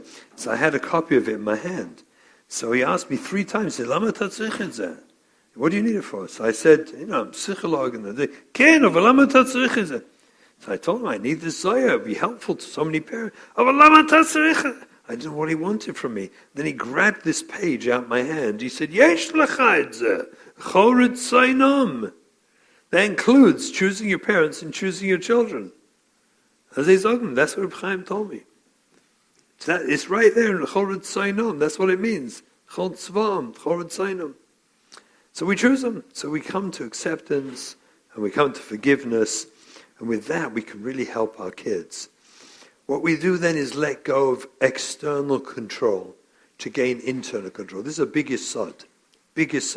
To the degree with which you give up external control of struggling kids, you gain internal control. That means the more I try to control them, the more they resist me, because the more they feel, embarrassed or hurt, because they need to have their fun activities. The more I understand their drugs and girls and all the lavush and everything they're doing, and I understand it, I tune into it, the more internally they seek to gain control of those behaviors. So to the degree with which you give up external control you gain internal control. This is the yesod behind crisis chinuch. This is why we do what we do. We allow them to do the things they're doing so they can feel, healthier, happier, less pain, and that facilitates the healing in our relationship, which brings them back online. So now they have more access to the prefrontal cortex, so now they can think more logically about their choices. And we facilitate that by not fighting them about the lack of sneers, the clothing, the drugs, and everything they're doing. By not fighting them, they develop internally. Now, if you don't fight them grudgingly, that's fighting them. So when you don't fight them, you have to do it with warmth and love. Because they pick up every nuance. They pick up the slightest facial expression, and they nail you. They know you didn't really want this. You probably heard some Joshua Russell, right? Right, that's why you're doing it? You don't really believe it. They feel it. It doesn't work. Totally doesn't work. It only works when the kids know, I totally get it, that you're in one big mountain of pain, and that's why you need this. And I really get it. And right now, you see, again, if we know we're doing Southfield Nefesh work, so what do we care? Everything's, it's not Kiryas, avodas. I'm not forcing. I had a Maisa one time. I'll give you an example. I had a Maisa with someone, I don't know if I can mention the posik, but one of the senior leading Hasidic poskim, shall we say, in the world. I was asked to come and see him. I was called into like a shtikla din Torah by him because he had a mispalel, and this mispalel by him had a son who was living, he was 14, and he was living, after they threw him out, by the way, they threw him out the house. And he was living in the basement apartment of the grandparents of one of my female clients who was 14, and he was living with her downstairs in the apartment. I think they were both 14, 15, living together in the basement of the grandparents, because her parents threw her out. So both these little kids were thrown out the house, found each other, and the grandparents, fascinating, because he was, I don't want to give away stuff, but the grandfather was actually a Talmud of one of the Friedrich Gedolei Yisrael, and he took in, I was surprised, but he and his wife took in these kids. I met with the grandparents, and they understood this, believe it or not. The guy was a Lamdan Otzim, and he chapped all of this right away, and he looked away. He invited them up for Kugel Friday night. These two little kids used to come upstairs with this Alta Zeta and have potato kugel Friday night with him. It was like weird, but they came up. Anyway, the father of the boy was a mispalel by this, from the Gedolei Poskim by the Chassidische Welt. And he called me in, like some sort of big din Torah, basically against my shitas and everything else. He wants to understand. So I and a bunch of us went in to see him together. Those of us that were working with this girl and the boy. And the father and his friends were there, burning mad at me, you can imagine. Steam coming out the ears, And they tell over, how I'm matir, it's avodah zara, it's not avodah zara, it's Kiryas, Vasepes, Kiryas, as a matir, and ich meine, Sachen, Pekuch Nefesh, aber Kiryas, it's not. So I said, the Rav looked at me, and he said to me, no, was sagst du? And I said to him, Rebbe, forgive me, but I don't see Kiryas. He said, living together. I said, I understand. So you have a Hilchos Yichud problem. You have a Hilchos Yichud problem. There's 3 rooms in that basement. No one is pushing these kids to be over on Kiryas. There's 3 rooms. They're both on the streets. Kick them out. She'll be a prostitute, and he'll be dead on drugs. That's a Pekuch Nefesh. I don't verstehe the shaila here. Throwing them out is a real sakonas nefashos. Here in the house you have a hilchos yichud. I don't hear more than a hilchos yichud shaila. The doors open upstairs to the Zeder. So technically, you may not even have yichud here. Could be.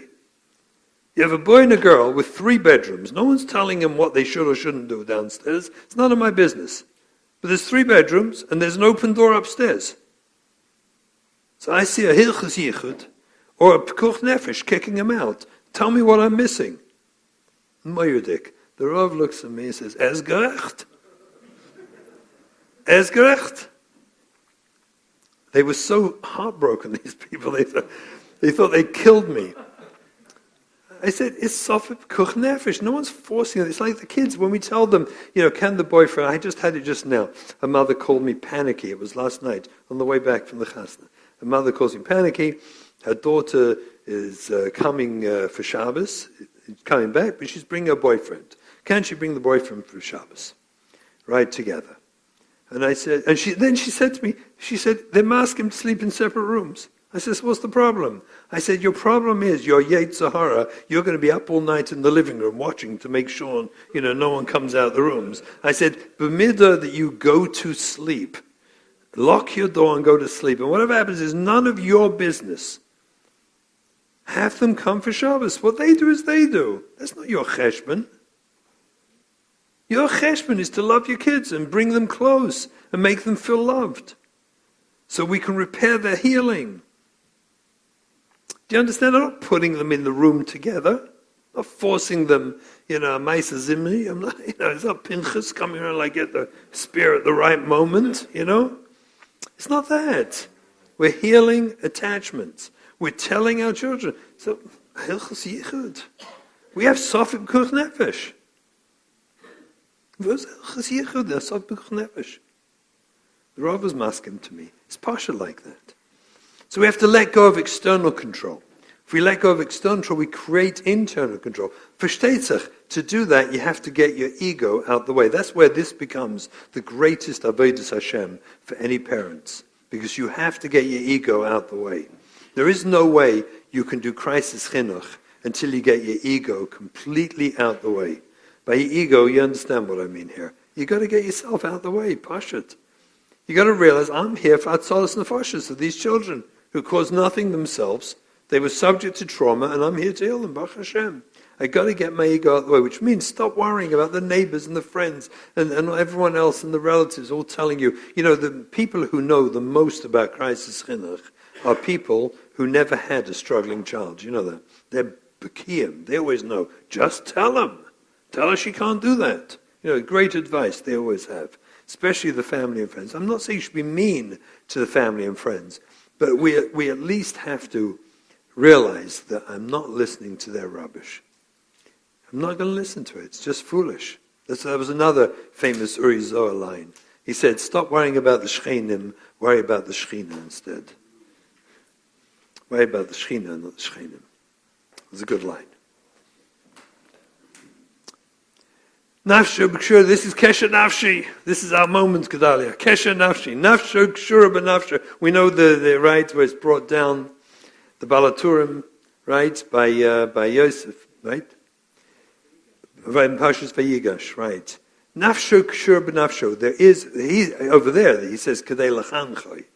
Kadei lachanchoi. Which really is, according to my touch of lachanchoi, is exactly the pshat. To bring out the best, show him who he is, we need to be connected. If we're going to heal these kids and show them their greatness and uniqueness, we need to be close to them.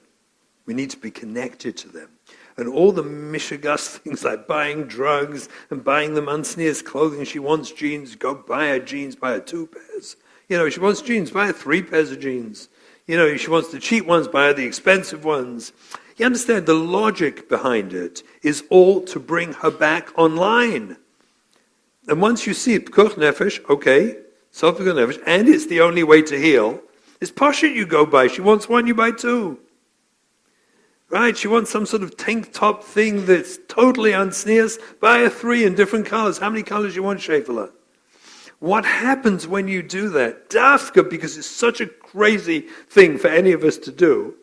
What happens when you do that with a smile? What do you think happens inside your daughter? Seriously. What happens to her? She says, what's up with Tara? What happened to him? He fall on his head? What happened? Like, who told, like, she's all confused. And then she goes and asks her mother, Ma, what happened to Dad? He was masking, I should buy this, Says, yeah, he was masking. He knows you're hurting. The next thing you know, she comes into you and she starts crying, gives you a hug, and says, Tati, you're the best. You're the best. And they actually feel at that moment they're going to recover and survive because you bought them 3 unsneers tank tops.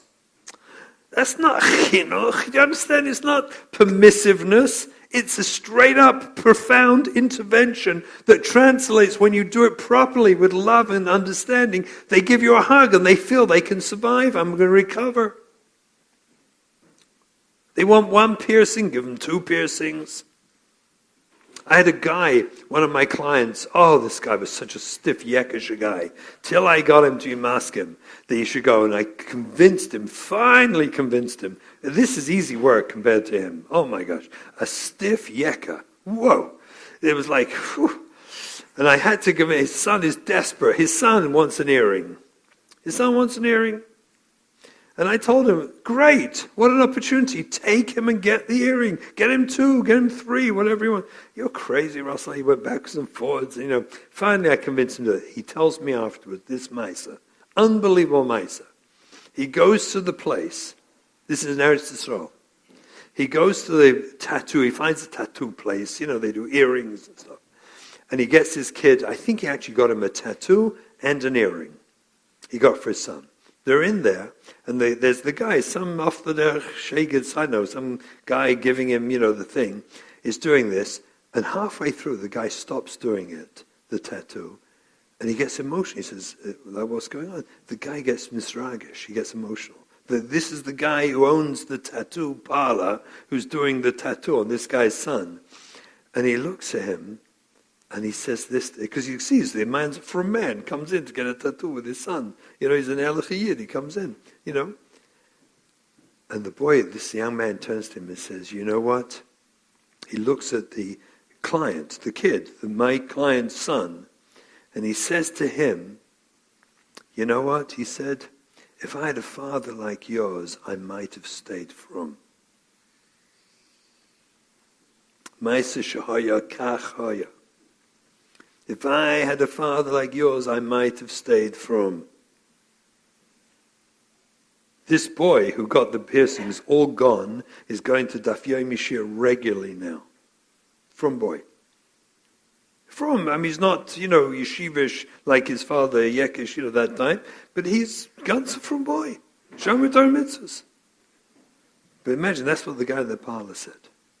Take him, you get him, you give him, you buy more. It's all healing, and what's doing is bringing him back online, is facilitating healing. It's closing the hole in the heart. It just is doing off everything. These interventions do everything to heal and facilitate the potential for the healing. I'll tell you a story. When my eldest daughter was my first to go off, I had followed her, I chased her through the world. Doesn't matter what her pasha was. But she'd gone through so much hurt and pain. And I'd gone all over the world with her. She was kicked out of high schools. I opened a school for her at one point. When she came back to help her, I didn't give up on her. At one point, she's about 15. She was in Eretz Yisrael at the time, staying by someone. She had nowhere to be. And I'd gone there to Tzfat. I was living in Lakewood at the time. I took her to Tzfat for Shabbos, to some very holy people, friends of mine. We had a beautiful Shabbos. And I thought, idiot I am, that things were changing. Anyway, we get in the car Sunday morning. We're heading back to Yerushalayim, Derech Bet Shan, the valley, the Bikah. And we get to Bet Shan, and by that time she's got this rock music blaring in the car, heavy metal rock, cursing, crazy, nibble bear, shagets, loud, blaring music going. And she's not dressed, she's dressed chaloshes, obviously, by then. And I must tell you, I was heartbroken. This is about 25 years ago. We get to Bet Shan, and I'm in so much pain. I got out the car, left the car door open, crossed the road, and walked down towards the Arden, towards the river, into the Wadi, into the valley, the Jordan Valley. I was just lost, in so much pain. And I was deep in the valley and just cried out to Hashem. I said, Hashem, help me out. I can't do this. It's too much. I can't do this. I don't have the kaiches. Please help me. And I begged Hashem for help. And then he put some words in my head that changed my life. You can't think this stuff up. It's a matana. So Hashem put these words in my head, which at first, I saw what they meant, but I didn't understand the profound implication to my life and tens of thousands of other people afterwards. Because the words he put in my head were, defy me, try to defy me more than I can love you, because you're going to fail. And I saw the truth of that in that lightning bolt moment. Went back into the car, and the attitude I had towards her was, she needs to defy me. She needs to be defiant so that I will see her. And if she'll see, I'm going to love her. My capacity to love her exceeds her capacity to defy me. She will heal. Those words changed my life. And I went on that route with her. Eventually I opened a school for her, and she's Shomer Shabbos. I mean, she came back. She came back. We have to work with our children with this concept that my love for you, my child, does not depend on your behavior. My love for you is because of your atzmius. These kids need that to heal. Adarabba, when you're defiant, for me, I never said this to the kids, but I really felt, I'm so grateful when you're defiant, because you're going to facilitate healing, because when you defy me, I can love you back, and that helps you heal. So we learned to, in crisis chinuch, look forward to the defiance. When they come down dressed chaloshes, when the Mechal Shabbos, when the Oichel Tarfus, when they have... A lady called me one time, I thought her son had died. I really did. She was so hysterical. Turns out that she'd gone down Pesach. They kept the overflow fridge in her son's room in the basement. And she went down, she thought he was out. But it was late in the afternoon. Oh no, he was out. And she went in there to the fridge and found a fresh, half-eaten McDonald's sandwich on Pesach in the bedroom. So we got a lot of good shilas here. Tarfus, we got Treifus, we got Vela, we got a whole bunch of things. Bekitza, Chametz. She called me hysterical. I said to her, for this moment we've been waiting. This is the moment, don't you understand? This is the moment we've been waiting for. Pull yourself together. You have to realize you have the capacity to love him more than his capacity to defy you. She said, well, I took it and threw it away. I said, shame, you should have left it. I said, but now you've thrown it away. You need to see him afterwards. He'll know. And when you see him, you tell him, I'm so sorry. I walked into the room and I had a bad reaction. I understand if you're buying, McDonald's or whatever you like, because you're in pain. That's where you're hurting. Yahadus Torah is not nourishing you right now. You have to nourish yourself.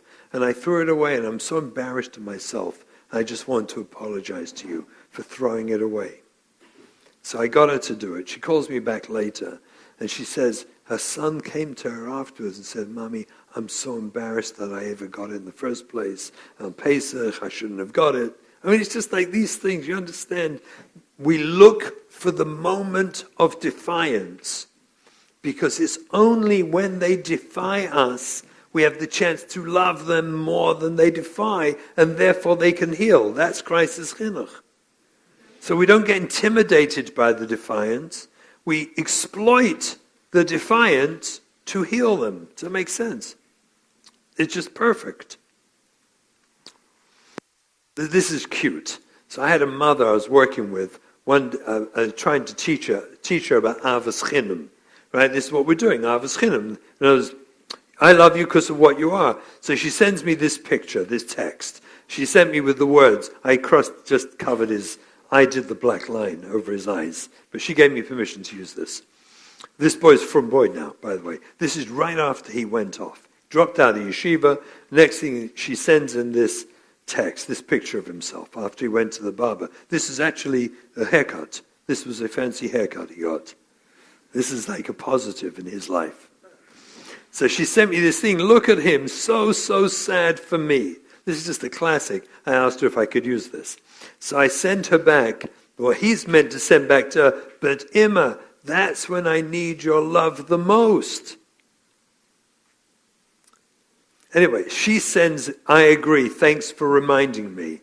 She then called her son, schmoozes with him warmly while he's hanging out. He just dropped out of yeshiva. He's now out late at night with his boyfriends and girlfriends. And she schmoozes with him about his day and how's he going and what friends you have. And I'm so happy at barbecue, and just schmooze warmly with him. He sends back to her, Laila Tov Ohev, I love you, Ma, right?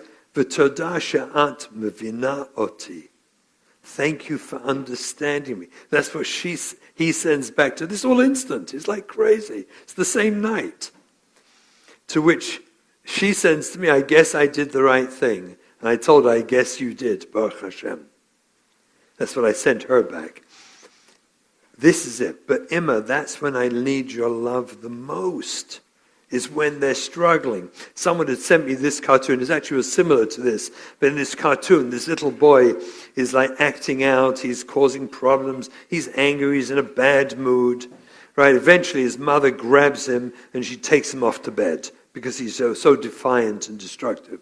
So then, as she walks out the room, he says, Mommy, aren't you going to give me a kiss goodnight?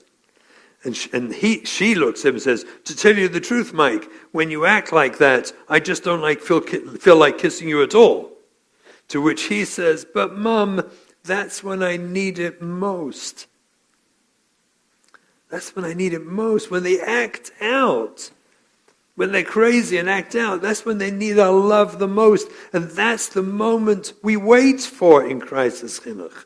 We look forward to that moment. The more they defy, the more you can show them, I love your atzmius, the more you can help them heal and come online. That's the yesod of Crisis Chinuch.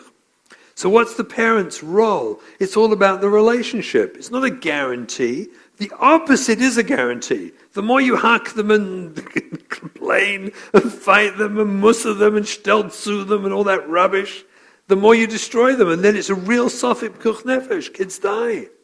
They really die. This mahalach, they don't die. So like, I have one daughter, she's not from yet. Will she be, first of all, she's the most adorable human being on earth, and she's got probably the greatest kibbutz of the aim I've ever seen in any person. She's just so nice and respectful. Will she become, I told my wife, we've got probably another 25, 30 years to live, so we got time. Like, what's the rush? We're here for her. I don't know, in terms of destiny, what's 30 years? Meanwhile, she's coming for Shabbos, to spend Shabbos with me. And in fact, I'll tell you something fascinating. The first time when she went off stark, she came for Shabbos, and she was very anti-religion at that time. Very, very anti. So I go around and bench all my kids and grandchildren. Friday night, I bench them all. So I came to her, everyone was waiting to see what was I going to do. So I put my hands on her head. It was like a tense moment. And I said, have a wonderful weekend. And everyone burst out laughing. Everyone burst out laughing. It was beautiful. Now, I recently decided, whenever I say, I give, have a nice weekend. I give her a bracha. Have a nice weekend. Give her a kiss. Why not? She's entitled. Now, I just recently heard she's okay if we say, have a nice Shabbos. I just got the information back from one of my other kids. It's crazy how it works. It's so simple when you see it. When you understand, when it's from within, it's got to be real. And like I said before, if it's not real, they see right through it. But when it's real, it's just, you can enjoy the whole thing. You're helping save a neshama. So prior to therapy, it's the facilitator. People shick them to therapy and then stay with the same miserable attitude. It's not going to work. They always blame the therapist. Look, I don't blame anyone for anything. It's not my shita. I just don't blame people. I try to observe life and just understand things. I don't blame anyone. If a parent, can't get it, maybe they're trauma victims themselves. They didn't get over it yet. They're still struggling. Okay, we'll work with you. But I can tell you, it's partial to me, the shicking to therapy prior to parents fixing their own shalom bayis and their own attitude about the sugya is a waste of time. It's an utter waste of time. It just doesn't do anything. That may not be true if the child has abandoned the home, is now a young adult, and they're seeking help. Could be. But I can tell you, for your kids, it's such a waste of time till they fix their own shalom bayis and love their kids properly. It's just not going to be helpful. Gift them. This is one of the things people go crazy upset with crisis chinuch. Gift them. We give them gifts. Avos chinam. Give them gifts when they don't expect it. Splurge on them. Give them things that, it's all to care, to show caring and to reconnect, to repair the attachments with them. There's nothing like giving them gifts. My kid, wanted a new phone. So they put together some money. I have a whole shita, you pay half. If they're working, you pay half, I pay half. So good, they gave me half. I came and got a phone. I came back, I got them the best brand new phone instead. They were shocked when I came back. Tati, I didn't expect this. I know, but I love you. Here, take this one. They just go crazy. They start crying, give you a hug. It's just like so partial. Gift, splurge, do. It's all about reconnection. It's not about buying compliance. Let's be very clear.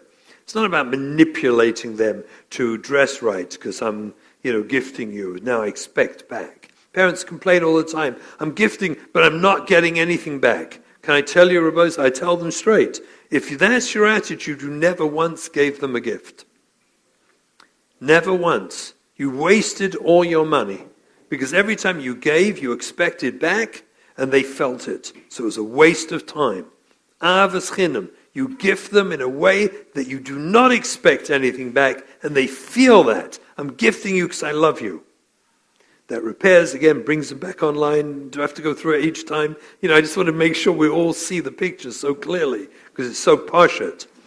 If necessary, if you have a kid who's off, do you really think that you can stop them having the internet? Let's just be honest. Let's be men, right? Can we just be mature?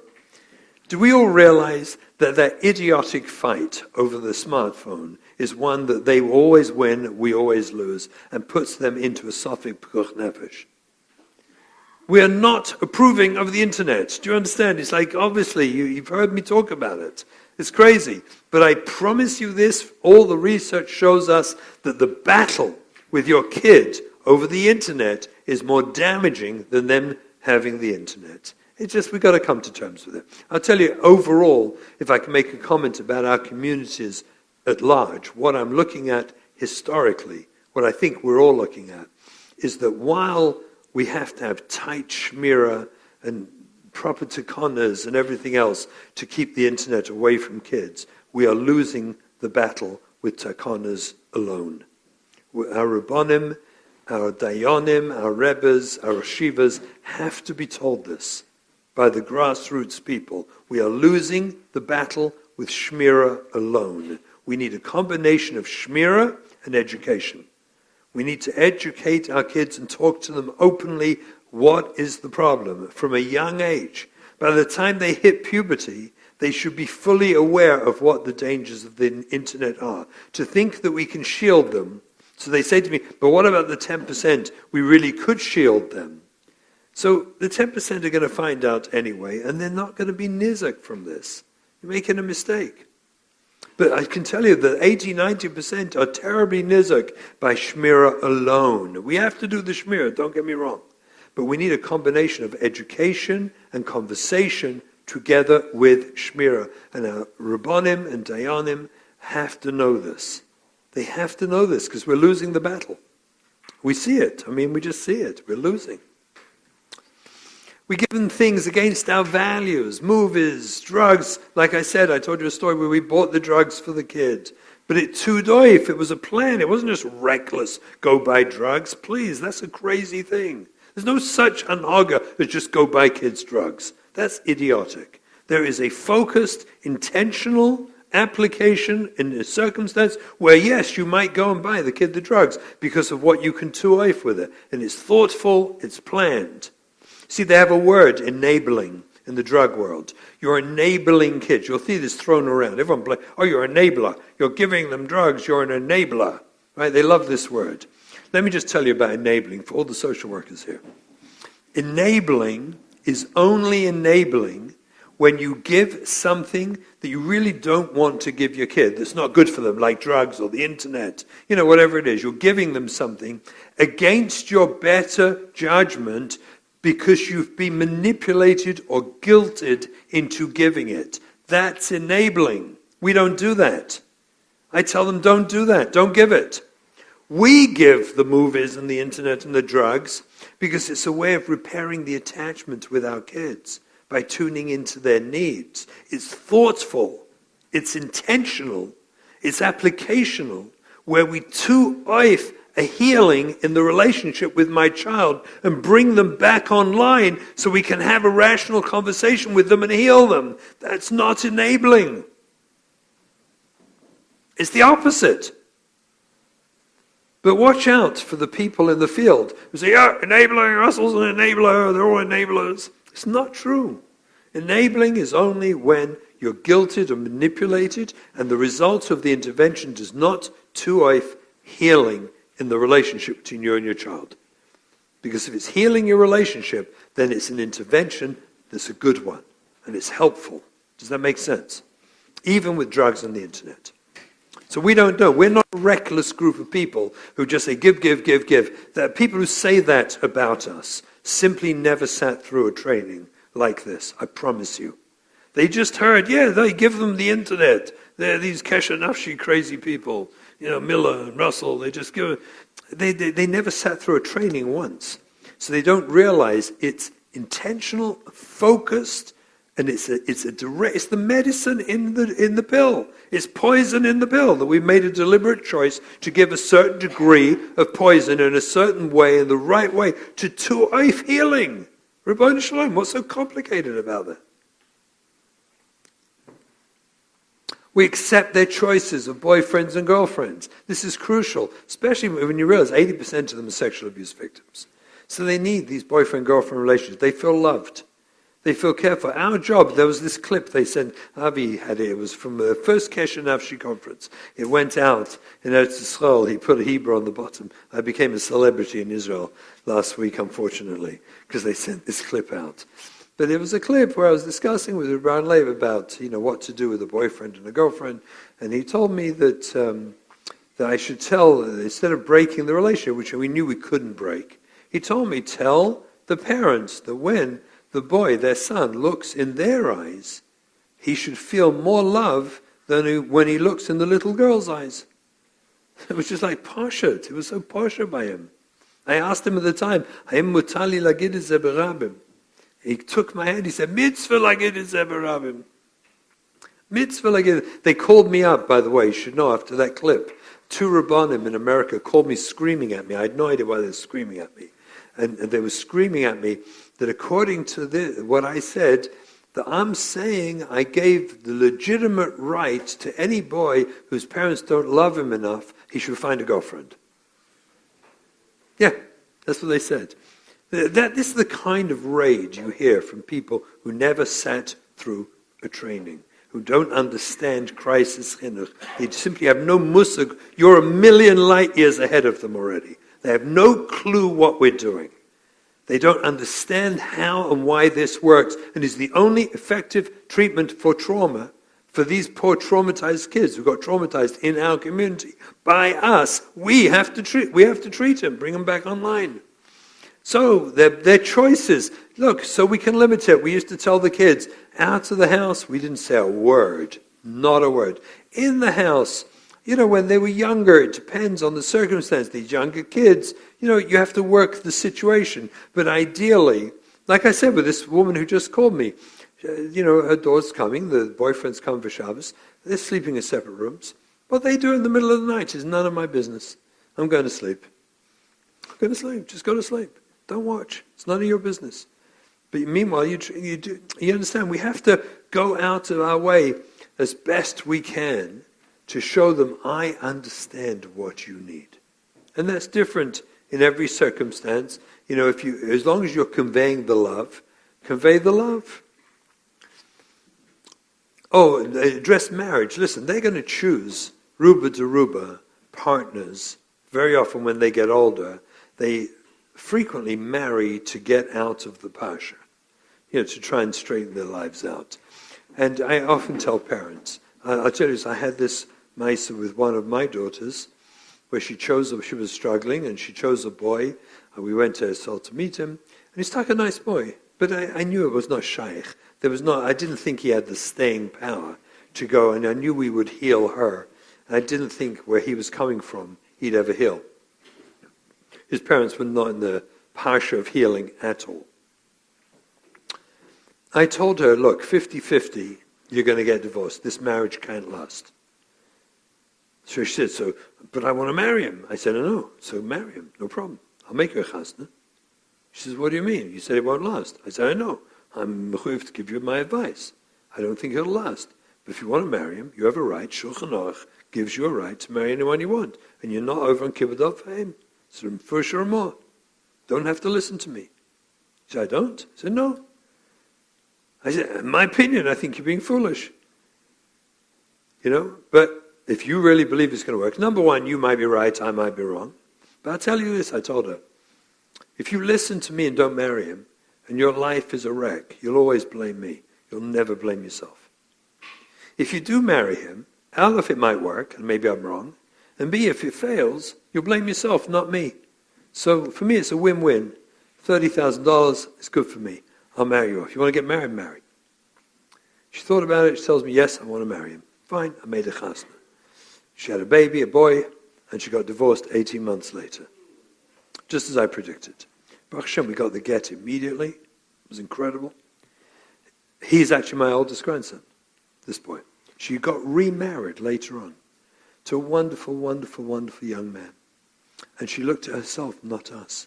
She lived in my basement. She actually come to Kesher Nafshi. She's come there with her husband a few times to speak. And they're wonderful people. And she took it on herself. You've met her, you've seen her, right? Wonderful person, wonderful people. But she took it on herself. So, yes, we don't fight them like that. I just be honest. Listen, I don't think it's going to work. But if it's what you want, you have a right. Shulchan Aruch gives you that right. We have to let go of all the external control. You understand? The result of that is that she worships the ground I walk on. Would you say she respects me? No. It's pretty crazy, no? You guys have seen it, right or wrong? Right? It's marvel al Arayan to realize this was a deeply rebellious young lady who's from, put her shaitel back on, is married, has her kids in yeshivas, and she's sweet, refined. She's just like special, special person. And that came from doing these crazy kind of interventions. I discovered, as a matter of fact, when she got remarried, I was the last one to find out when I met the young man that he'd actually been quite a frequent guest in my house in the basement. We'll leave it that dialogue bramiza. But I was the last to discover it all. And when I found out, I never said a word. Not a word. Just happy to have him on board. Now today he's a frum young man, davens for the Ahmed, runs a shir. An ehrlich, a smart young man, correct? Special, special person. You just look away from it all. They lived a year and a half. They lived in my basement in Lakewood, totally Mechalei Shabbos. I never, ever let them know I knew. I installed a big, huge TV on the wall for them. I was fully aware. They came up for the Sudas Shabbos. They went downstairs. They were totally Mechalei Shabbos with no intention of ever being from ever. And he said, Barabim, that he healed during that year and a half they lived in my basement till they moved on. That's when he healed. You heard him say it. He said it, Barabim. And I didn't have one conversation about Yadus with him, ever. I promise you. I just loved him, accepted him, and looked away from all the stuff, the Chilul Shabbos, looked away from it all, and went out of my way to facilitate helping them with their life, to give them a good life. That's crisis chinuch. That's reaching inside. We have to stop fighting. This is very huge. Husbands and wives, we have to stop fighting with each other. We have to distance ourselves from non-supportive people, rabbonim, uneducated therapists. There are a lot of them out there who still do not understand crisis chinuch. You understand there's a lot of people in the world who still don't get what it is we're doing at Kesher Nafshi, what we're teaching. They don't have, look what happens. You can sit one day through this and it's poshut and obvious. It's so, am I correct? It's so crystal clear and poshut what we have to do. And yet there are tons of people who have not taken the time, as you've done today, to come here, so they don't get it. So they always throw in cultivasa. Why do you have to be so extreme? Because they don't understand the asaidas. We have to get the kids back online. We have to address their trauma. We have to reconnect. We have to repair the attachments. This is how they heal. And we have to know we're doing that in a framework of soft pikuch nefesh. And we're mechuyev to do it this way. Because of that, we're pasha mechuyev. Like I said, get psychological, spiritual help to battle your ego. And my experience has been that for most parents and relatives, the ego is really seriously in the way. Big time. Man zun. You know, it's like, what do they call it for? What was it called? The onesie thing? Stretchy? I have to remember. Stretchy, how did you say? Stretchy, okay. And I had to prepare myself. I was coming to Monroe, not to Monroe. Monroe, okay. We have to let go of guilt. It's very important that the way parents, this is for parents, and those of you supporting parents going through this, it's crucial that your home has to be a home where you enjoy keeping Torah mitzvahs. I want to tell you a maisa, this is a painful personal maisa. I had years and years and years ago, one of my sons, I got called in on a Friday by one of the Askonim to tell me some Lashon Hara about my son. They're going to kick him out of school. A ganzer thing. I was in a terrible, terrible mood. It was right at the beginning of this parsha. I came home Shabbos, I was like dead. I could barely make Kiddush. I couldn't get the words out. You know when you're feeling you can't talk properly? I like whispered the words of Kiddush, finished that meal, went upstairs. The whole Shabbos, I was dead. I was in depression. I was like really hurt and pained and shut down. I got myself back after Shabbos. Later that week, I was talking to this oldest daughter of mine, actually, about, her life and giving her one of my former wonderful drashas about how marvelous Torah life is, and it's the best life, and why, and mitzvahs, it's all gavaldig, and what a great life it is we have. And I'm giving her this drasha, and I see she's not impressed. And I don't know exactly what I said to her, or she to me, but she said to me, Tati, I said, I got a question. I said, what's that? She said, you're telling me this Torah life is so amazing. She said, it doesn't seem to be working so well for you. Woo! She was right. She was so right. Like, from that moment on, I went on a very deep journey through Chazal, Sifrei Musa, Sifrei Ashkafa. I mean, I'm still on that journey all these years later. But climbing ice, a real Yediyah Satira through the eyes of the Sifrei Kodesh, and understanding that Nisyonis is really the ikar of our life. It's like Mesilas Yesharim says, it's a pliya atzuma to me, that the Olam, I don't know what happened to us, but the Mesilas Yesharim says in Anfang, he says, ikar metzias ha'adam b'olam hazeh shloisha dvarim, la'asas mitzvahs, la'avoid, lamed b'nisayin. I said, it's unbelievable, we're so good at mitzvahs, we're pretty good at avodah, we're terrible at lamed b'nisayin, we're horrible at it. We don't teach it, we don't talk about it. It's like crazy. And thus is right? That's this world. Olam atlos. The world of nisyonos. We have to reframe our brain to, if we're going to ever expect our kids to heal, if we're going to ever expect them to come back to us, just to be wanting to be near us, then we have to live in a way where we're enjoying our life, Torah life, including the Nisyanis. We have to, I had a conversation once, Rabbi Yosef Rosenblum, Zechzad Livracha, once called me, Shar Yosher, he called me and he used to call me about my clients in Lakewood, but it was like, it wasn't a conversation, it was like he called me, zogged me his day, and hung up. There was another side, I didn't know what to do, so one day he called me up. The Gabbai called, said, Rosh Yeshiva willst reden mit dir. I said, tell the Rosh Yeshiva no. I'm waiting for the response. So he comes back, he says, the Rosh Yeshiva comes on the line, he says, was etwas? He said, no. I said, Rosh Yeshiva, I'm happy to have a conversation. I'm not happy just to be told a zog, and then the Rosh Yeshiva hangs up. There's another side. I feel mechuyev to express the other side. I'm happy to have a conversation. So he said, I hear. I said, I'll come in. I was in Lakewood. He said, come in that night. So I went in that night. He told me he had 20 minutes. We spent about 2 hours schmoozing. It was amazing. At the end of it, he said to me, Shimon, he said, tell me what you do. Like, what exactly, therapy. He was trying to understand what I do. And I told him, look, it seems to me like this. Most people believe that life is meant to be geschmack.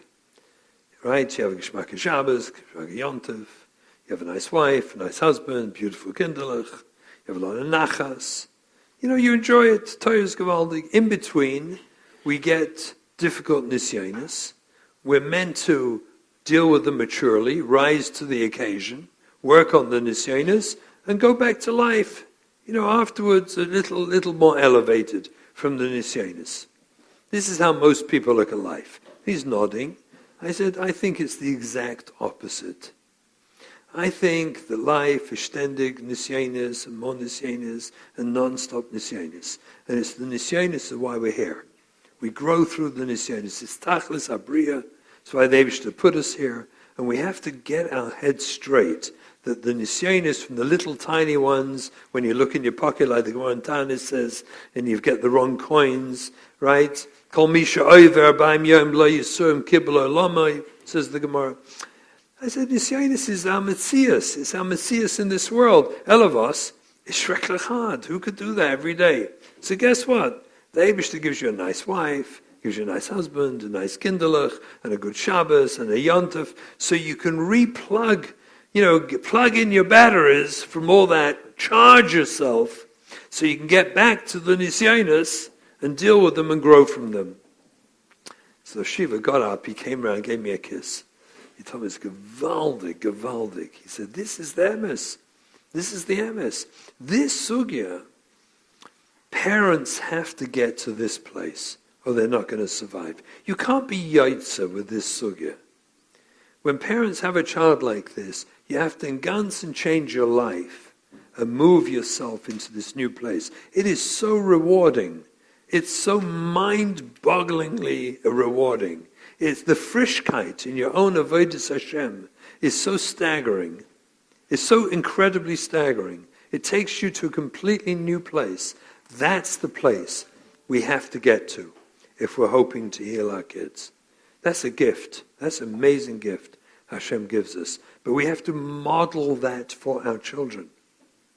We have to show that to our children. Put the avodas. I always say, if you have X amount of kaichas and you want to put it into your kids or you want to put it into your marriage, put it into your shalom bayis first. Put it into your marriage. The kids will have peiros. They will have peiros from it. You need a Rav who knows the Mahalach. You must have that. If the Rav tells it to you, this is your new Mahalach. I have people who have, for example, here, I'm sure you have a very, very, very strong culture about how you do things. You have to have a Rav who can help you if you need to, shall we say, expand your culture while staying within halacha, obviously. We don't ever go outside halacha. But sometimes we have to be flexible with our culture. So you need a Rav who understands, in the context of what we're doing, pikuach nefesh, to know how to give one the expansion. And I talk about culture mostly because obviously we never compromise Shulchan Aruch, but there's so much room to give flexibility, and we need a Rav who can help us with that. Is really, really, really crucial. If there's any Rabbanim here who could be that Rav, please let me know, because we need more. Shalom Bayis. We have to find Shalom Bayis. We have to support each other. My wife and I, we took turns. Literally, there were times the kids drove us so crazy, we would look at each other and say, when do you go to sleep? I'll take over. We spent a week where one of us was checked out and one of us was taking care of things. It can be difficult, but it's crucial. Shalom Bayis is when you have kids struggling, is so crucial. Must get help with Shalom Bayis. It is extremely, extremely difficult to do it without. So if you're working with a family or you are that family, please encourage them to work harder and starker. The parents working on your Shalom Bayis is amazing. The benefit to the whole family. Remember, we're partners with Hashem. We have to be very positive about it. I hope when everyone leaves here, you have such clarity. See, I tell people, there's always going to be a Baba and a Zayda and an uncle. There's always someone who dingzach with the whole Mahalach and, thinks it's all wrong, and they tell you 15 reasons why. You've got to be able to look at them gently and lovingly and say, I understand what you're saying, but respectfully, this is what we're doing. People tell you, you can't bring her to, they're making chasna, you have a shvaga making a chasna, and you want to bring your daughter, and she's not going to dress so sanua, and you get this phone call, this dance around, trying to force her to dress properly. And I tell people, you just tell your brother or your shvaga, you say, look, I'd love to be at the simcha, but I cannot and will not force my daughter to dress differently, so we won't be there. I'm so sorry. We're not coming. Take care of mine. I'm so sorry. I'd love to come. But it's so embarrassing for you. You have a niece that dresses like this. I'm sorry. Most people will back off. Most people will let go. But you have to be confident in a respectful way, loving and firm. My chiyuv is my child. It's Southfield Kuch Nefesh. That's what I have. Keep away from people who pull you down. We have to realize that as much as it's growing, I think most of the world still don't understand. It's not they don't believe in this Malach. I've never met someone who doesn't believe in this Malach. I've only met people who don't know this Malach, who claim they don't believe it. I've met people who say they dingzach with me on everything. Some people report it's rechilas, but okay, I let it go. It doesn't bother me. So they say, I met a certain Rav, he dingzach with you. I said, did you ask him if he ever spoke to me? Did you ask him if one time he ever picked up the phone, called me and said, Rabbi Shimon, I heard things you're saying, it's very confusing, could we talk about it? Because I'm telling you he never did. So he doesn't dingzach with me at all. He actually just doesn't know. That's all. And you'd have to ask him why he's saying the things he's saying. I don't understand.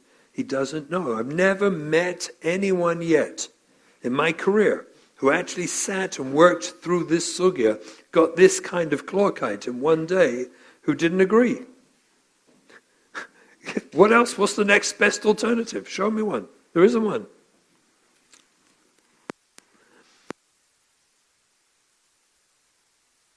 You can hear me? Oh, we're back on. Okay, good. So gratitude. We have to be grateful, like I've said a few times, for these challenges. They bring us to a healthier place. And our kids, we have to be grateful so the kids do not feel they're a burden, because they're already dealing with so much shame internally, and the shame causes disconnect. Trauma is about disconnect. Therefore, all of trauma treatment is about reconnect. That's what we're doing. We're always reconnecting. And you reconnect by creating safety. So do it with gratitude. The kids should know you're not in the way. One of the big lines I said at one of the Kesher Nafshi conferences, I was speaking and I said this line, which is, I think became a mantra. And the line was this: your problems are not in your way. They are your way. This is like the asad Your problems are not in your way, they are your way. That's how Hashem takes us to the place we're meant to go to. That's how we do. Actually, Lachem Ev Esrem, La'niyas Dati, we're going to look back and be grateful for those nisyonis. We're going to be grateful for it, and we have to be, to see that Eibush is giving us a chance to grow and refine ourselves, and to be metakan the neshama. What a schus we have to help these difficult, troubling neshamas. We have to demonstrate love. This is so crucial. I'm teaching this in schools. Everywhere and anywhere they ask me. They ask me what shift do we have to make in the schools for today's children. I say, well, look, every school needs rules, structure, and discipline. You have to have it. You can't function without it. The only shinui I see right now in education is that the mechanchas have to work out how to let go of using disapproving looks and faces and attitude to motivate kids. That world is no longer. The world I grew up in, we grew up in, was a world where to do what they called chinuch, to bring up kids, they withdrew love and showed disapproval, assuming that kids would then shtelzu to get the love and to be mesir the disapproval. This world, that doesn't work anymore. You withdraw the love, they feel rejected, and they go off. The vast majority. So the changes, our facial expression, body language, and tone of voice have to express unconditional love.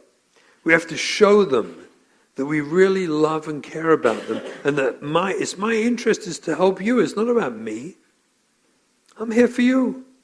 So we have to be consciously aware that a disapproving look, Sikur ayin, it's an achet, right? We say one of the achets. Sikur ayin, you look at someone the wrong way. Looks can kill, right?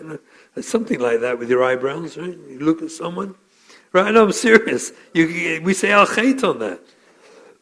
Well, these kids feel it deeply in their hearts. When they see, they have to see a smiling face.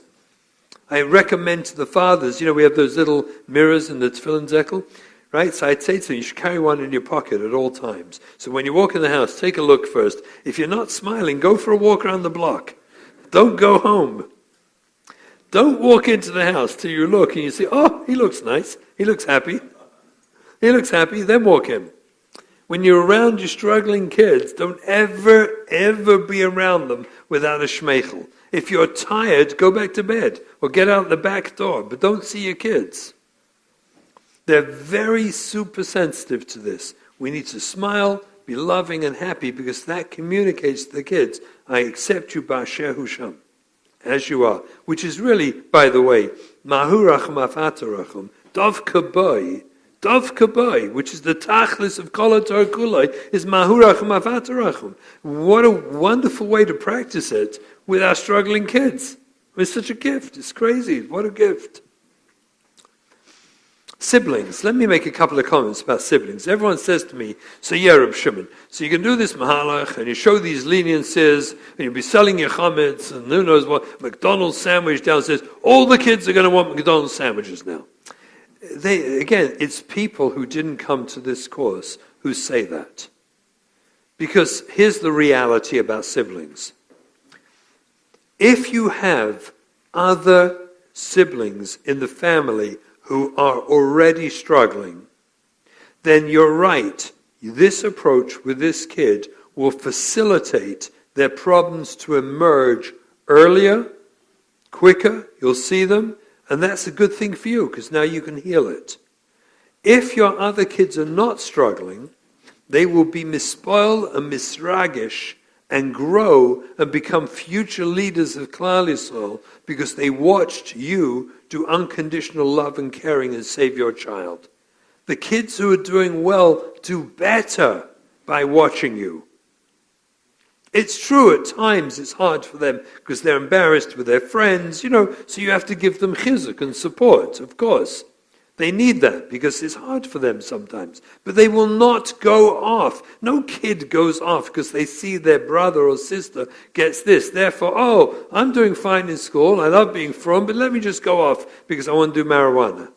I mean, it's just idiotic. It doesn't happen. However, all the other children you have who are already struggling, their struggle will emerge quicker and earlier because they see you're doing this mahalach. And I've shown people time and time and time again, that's a benefit. Actually, the younger a child goes off, the more likely they come back stark when they finish the teenage years. The later they go off, the more likely they may never come back. And the lomdus is pashut. When they go off young, they get associated with askonim and people, street people, workers, all sorts of. They get help. When they mature and become older, they're able to look back. Ki'ilu, then I was a kid. Now I understand better. They can put it behind them. When we control and control and control, threaten and stop kids going off till much, much later, when they go off at 19, 18, 19, 20, achem vei on all of us, it's very difficult to reach them. They turn it into a philosophy. They turn it into a belief. And the damage is so profound and penetrating. Because all these years they've been soivel. It's very, very hard to treat it. Ad kedei kach, I had this battle with Mori Rebbe of Matisyo. For many years I fought with him about this issue. He thought I was nuts. He said, so basically you're telling me we should push kids off the derech when they're young. I said, no, basically I'm telling you we should allow them to go off when they're young instead of controlling and threatening, because it's very dangerous when they're older. And in Bekitza, after many years of this battle, he saw I was right, and he completely was with me. Completely. The earlier the better. The sooner they go off. So this is a benefit. This whole thing about the siblings is a tos me'ekara. If they have problems, you want them to go off earlier, to try and help them, because those problems are festering inside them and could destroy them later on. If they're not struggling, and you do this with love and a smile on your face and warmth, you will strengthen your other kids. You'll turn them into the future leaders of Klal Yisrael. They'll be special people. So the sibling thing is just a foolish lack of yediyah. All the people who worry about the other kids. It's just not. And by the way, I'll say one other thing. God forbid people throw a kid out the house. They think they're saving the other kids, right? Wrong. Guess what you do when you throw a sibling out the house? You undermine the attachments for all the other kids. You took away safe and secure. Right? We said safe, secure, seen and soothed. When you throw a sibling out, the younger siblings feel less safe and less secure. You're already destroying their attachments. So they're nizak either way. You do not help them by doing this. And I can tell you what people are dishonest about, and they're terribly dishonest, is what happened with those same kids later on. I'd love to do the research, the ones where we threatened and controlled them, and they should have gone off earlier because they had problems and didn't. I'm telling you, that group turned into this young adult group who go off the derech. There's a whole phenomenon of people, married people, suddenly giving it up and going off the derech. And Ruba Deruba, these are people who had these problems festering for years and years and years and years, but they were held somehow back from going off, controlled, threatened, who knows what. And it's impossible later on to help them when they go off at an older age, and it's so destructive. So destructive.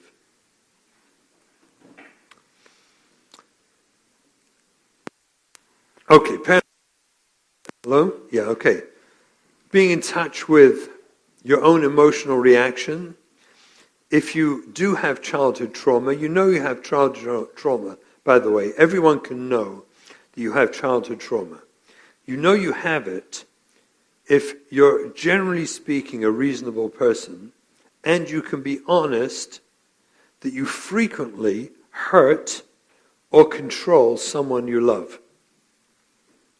Because trauma causes you to self-protect, right? We said this before. You go into adaptive mode, self-protecting. So you know you're suffering with childhood trauma if frequently you are either hurting or controlling people you love and you can't stop doing it. Chances are you need treatment. And if that's, the person you are or the person you're working with, then you definitely need treatment or you're never going to be able to help your kid. You're always going to go back into that place. And you definitely need treatment. Treatment is available today, and just avail yourself of it. You've got to treat your own stuff.